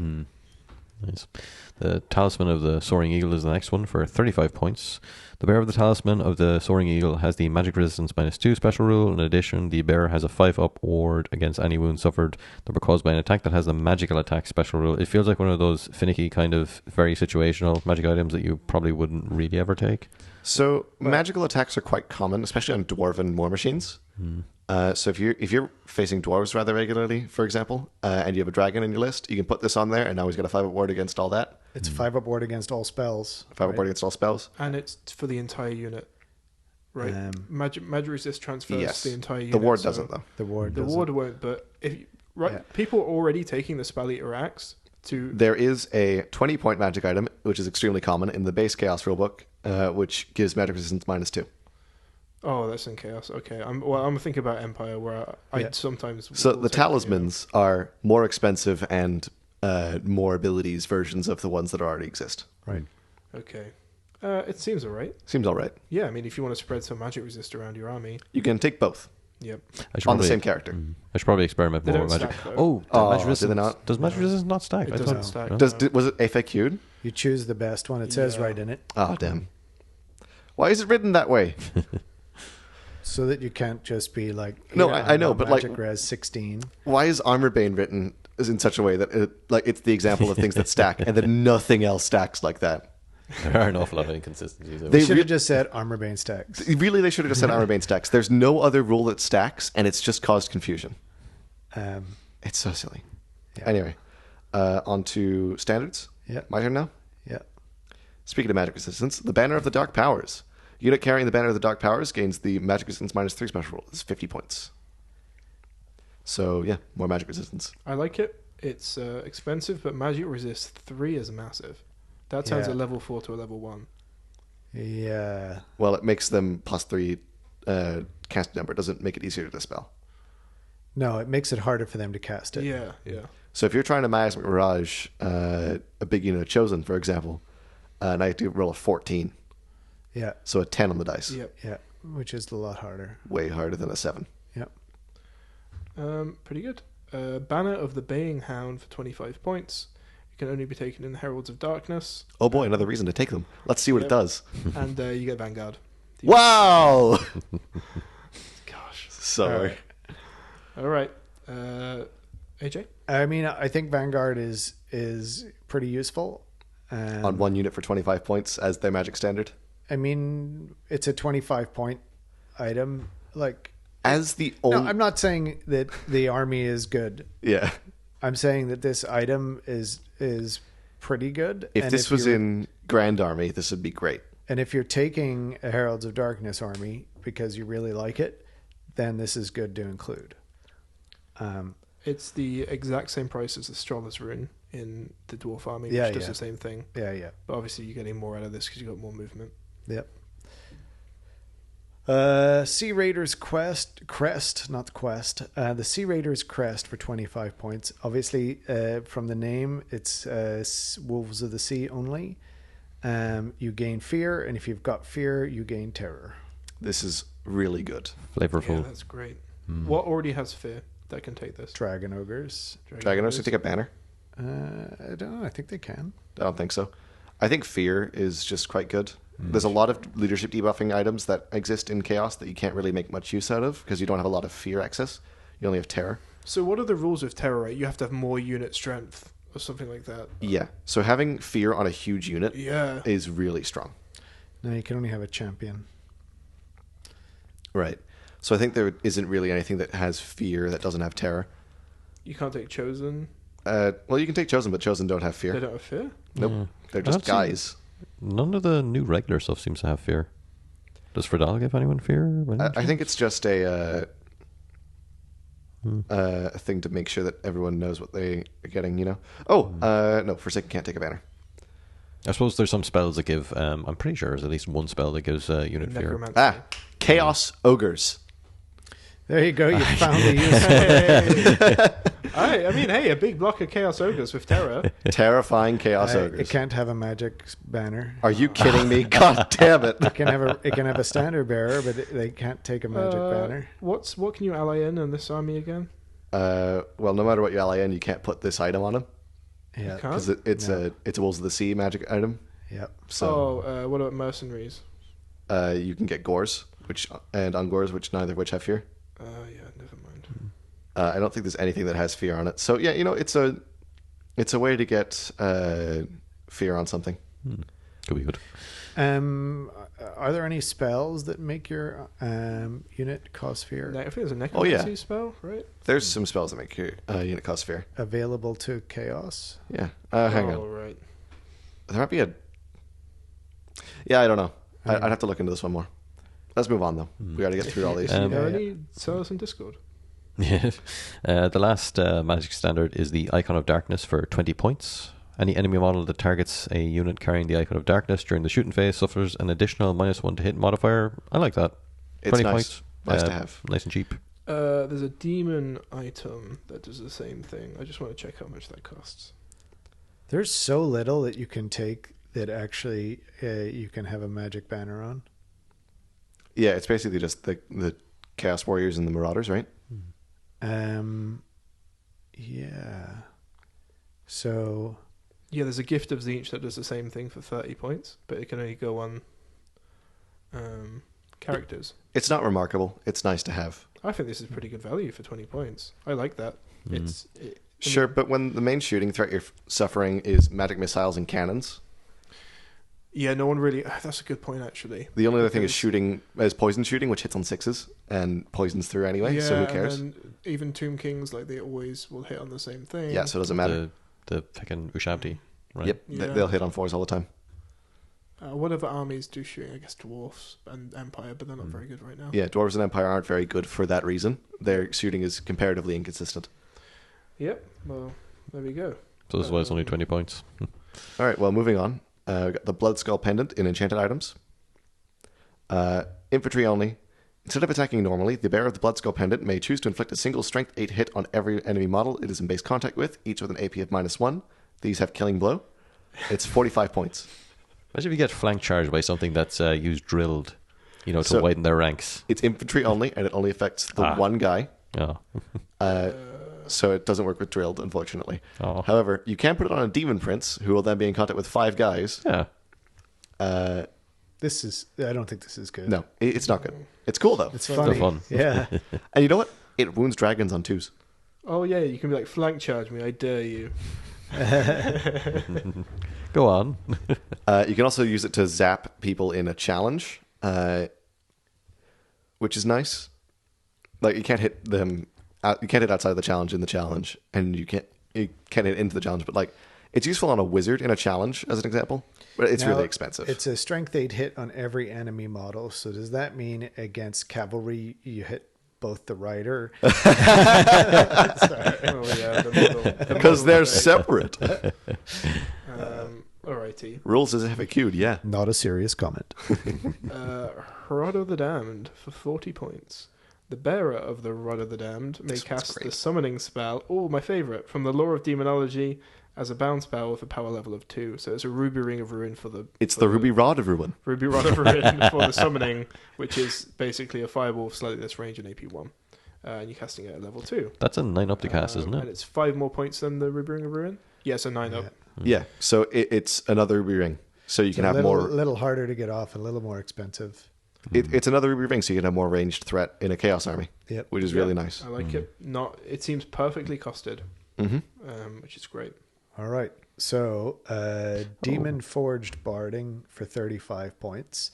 Only available to cavalry models in Heralds of Darkness armies.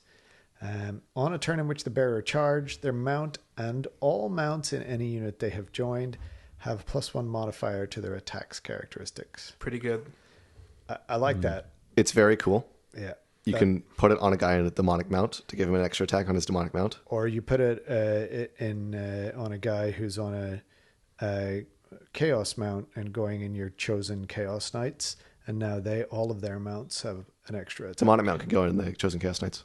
Oh yeah, Yep, fits in. And it's, isn't it? I thought they were on 50 mil bases. well, it's 40 to 60 to 50 by 75. Right. So you can just make it whatever size Yes. you want. And then, well, you can go in even if it doesn't fit. Yeah.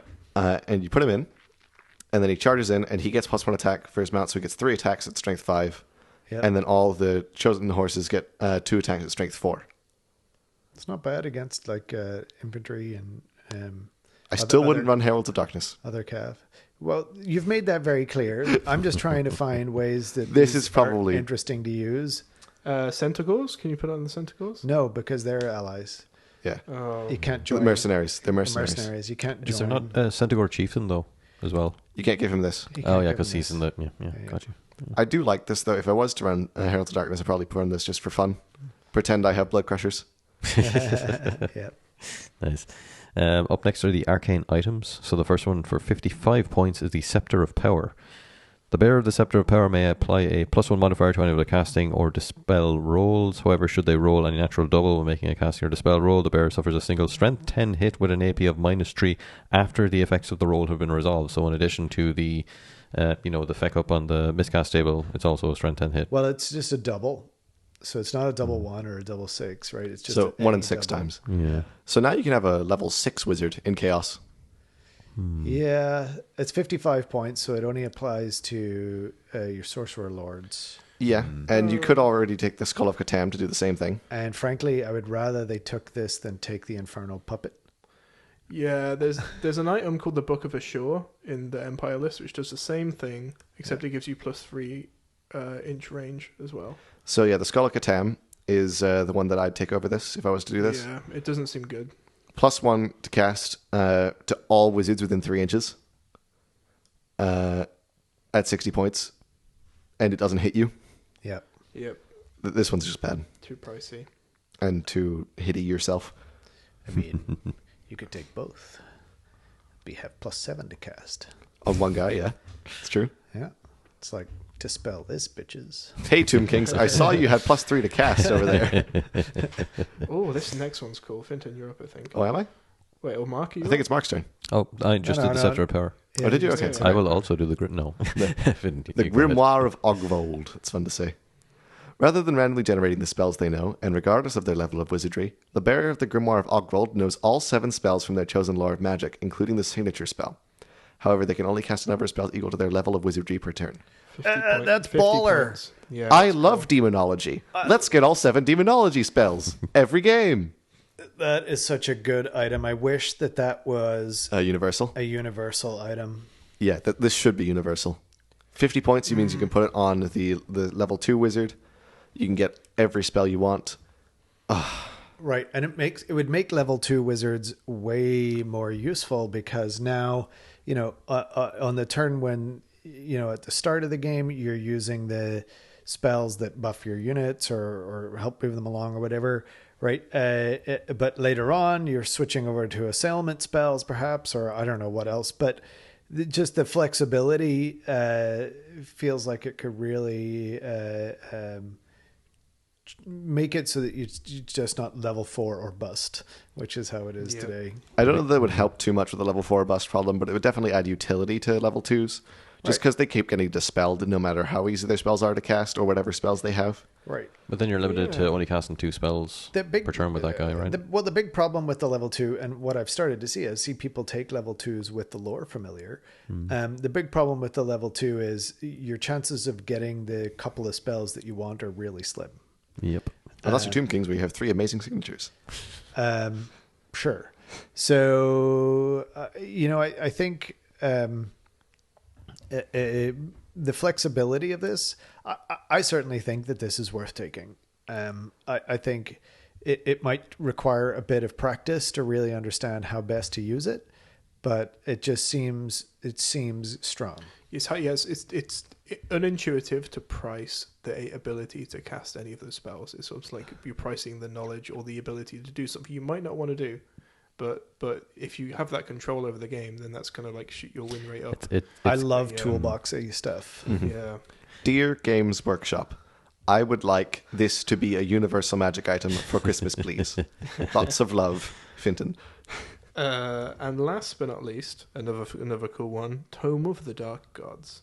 Models with the Mark of Chaos Undivided only. When generating their spells, the bearer of the Tome of the Dark Gods may discard any number of the randomly generated spells. For each spell they discard, they may select any spell from the Law of Chaos as if they had the responding Mark of Chaos. So you can take the Nurgle one, the Tzeentch one. This is also very fun and very toolboxy and very good. Yeah, I like that. What are the spells, just as a quick reminder? So I'll pull them up real quick, but the Tzeentch one is a stronger version of Fireball. It's D6 plus 3, strength 4 hits, AP 2. The Nurgle one is a remains in play, cast on 7+, which gives +1 toughness to the unit. Yep. The Slanesh one, it's a hex. gives an enemy unit strike last within 12 inches. Strike last, yep. And then Winds of Chaos is the Chaos Undivided one, which it's a 7/9+. On a 7+, it gives an enemy unit -1 to its movement characteristic. On a 9+, it gives it -2 to its movement characteristic, which is fine. Well, that's a nice set of spells to have, and then you can take whatever you roll as well if you want. Right. And that's just fun. And it means you don't have to pay for the mark if you want the spell. I mean, yeah, it's nice to not have to. You can have a Tzeentch marked wizard with the good, with the other spells. I think the Tzeentch mark spell is just the best one. You can only take this if you're you can Mark only of Chaos Undivided. Yeah. It's okay. It's fun. I'd say this is okay. Could you do like a magic missile build with this, maybe? Yeah, I think you could. Yeah. Yeah, you totally could, because you can take take demonology. Take demonology, so you get the summoning, and then you take the blue fire. Can you then also take the summoning ring and cast the summoning twice? Yes. The Ruby Rod of Ruin. The Ruby Rod of Ruin. Yes, you can take. Yeah, and then the Ruby Ring of Ruin. You can't take that because they're both enchanted. Both enchanted items. Never mind. But triple spellslinger. It's not bad. Yeah. Pretty good. All right, so look, overall, I think there's some really cool stuff in here. I think there's some pretty clear winners and some pretty clear losers. Heralds of Darkness. It's not as, I don't think it's as fun as the dwarf book was. Yeah. Well, Chaos. I don't like want to upset anyone by saying this, but Chaos Warriors are inherently kind of boring, and I know that's like a hot take, but they're just dudes. And they're just sort of angry sort of Viking guys in armor. This is what the demons were for. Yeah, I mean, the lore doesn't interest me, but the flavor in the book does. Right? They wrote it pretty good. They wrote it pretty well.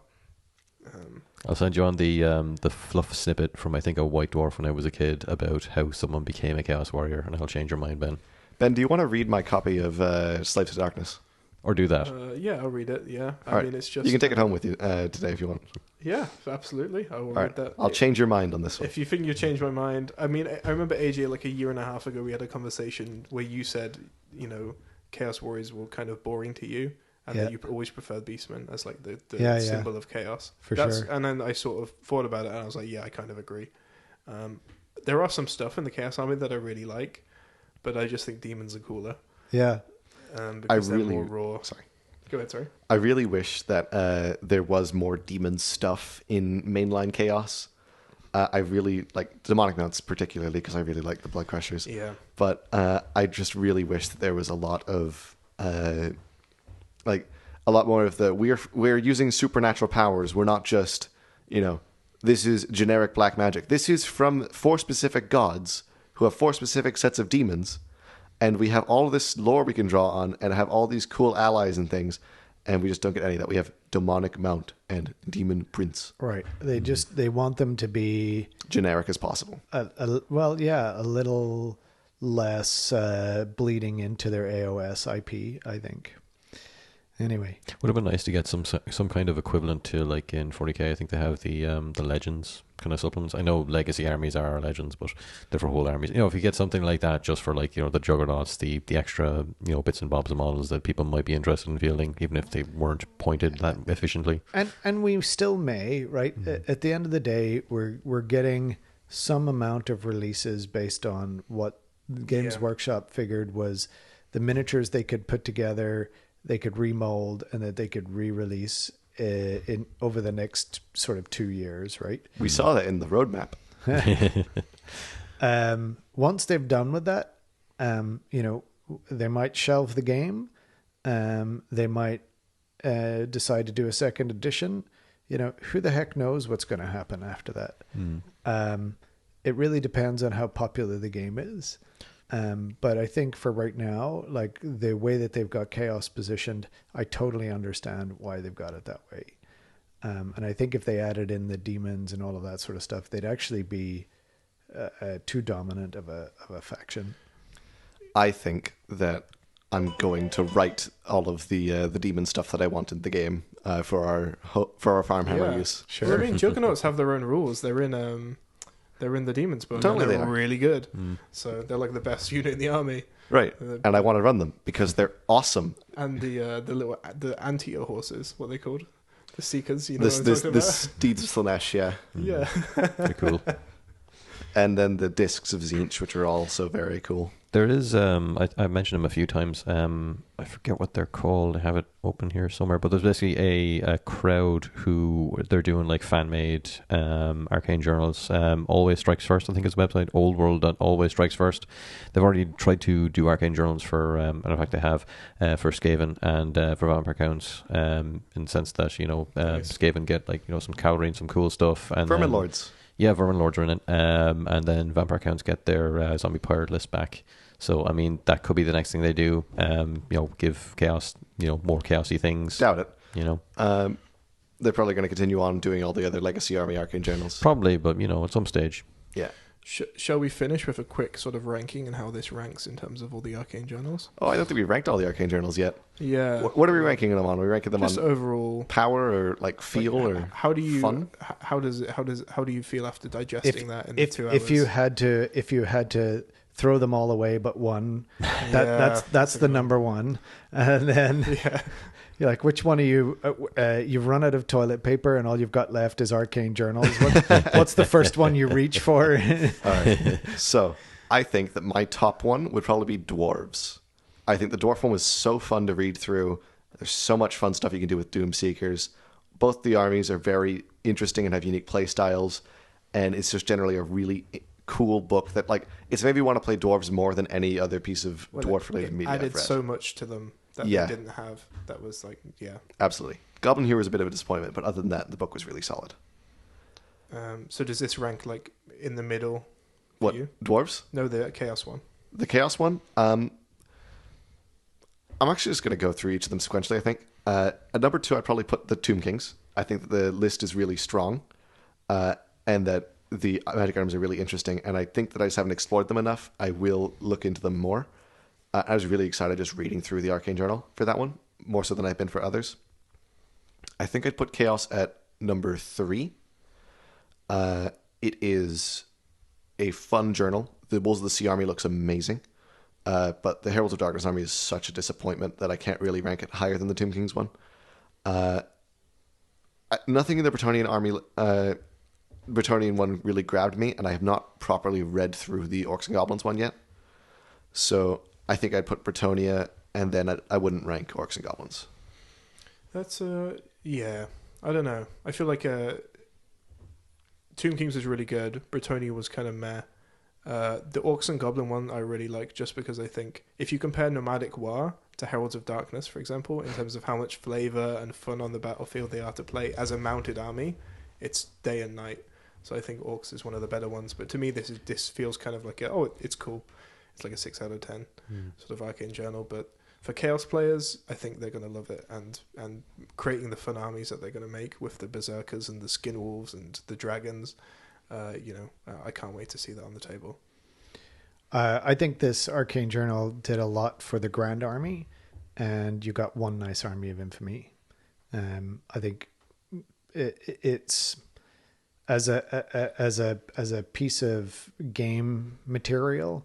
3 stars. I think internal balance is off. Stuff is weirdly costed. You've made magic items that pretty much already existed in the book, and just you added another feature and charged a few more points. One more line of text. Right.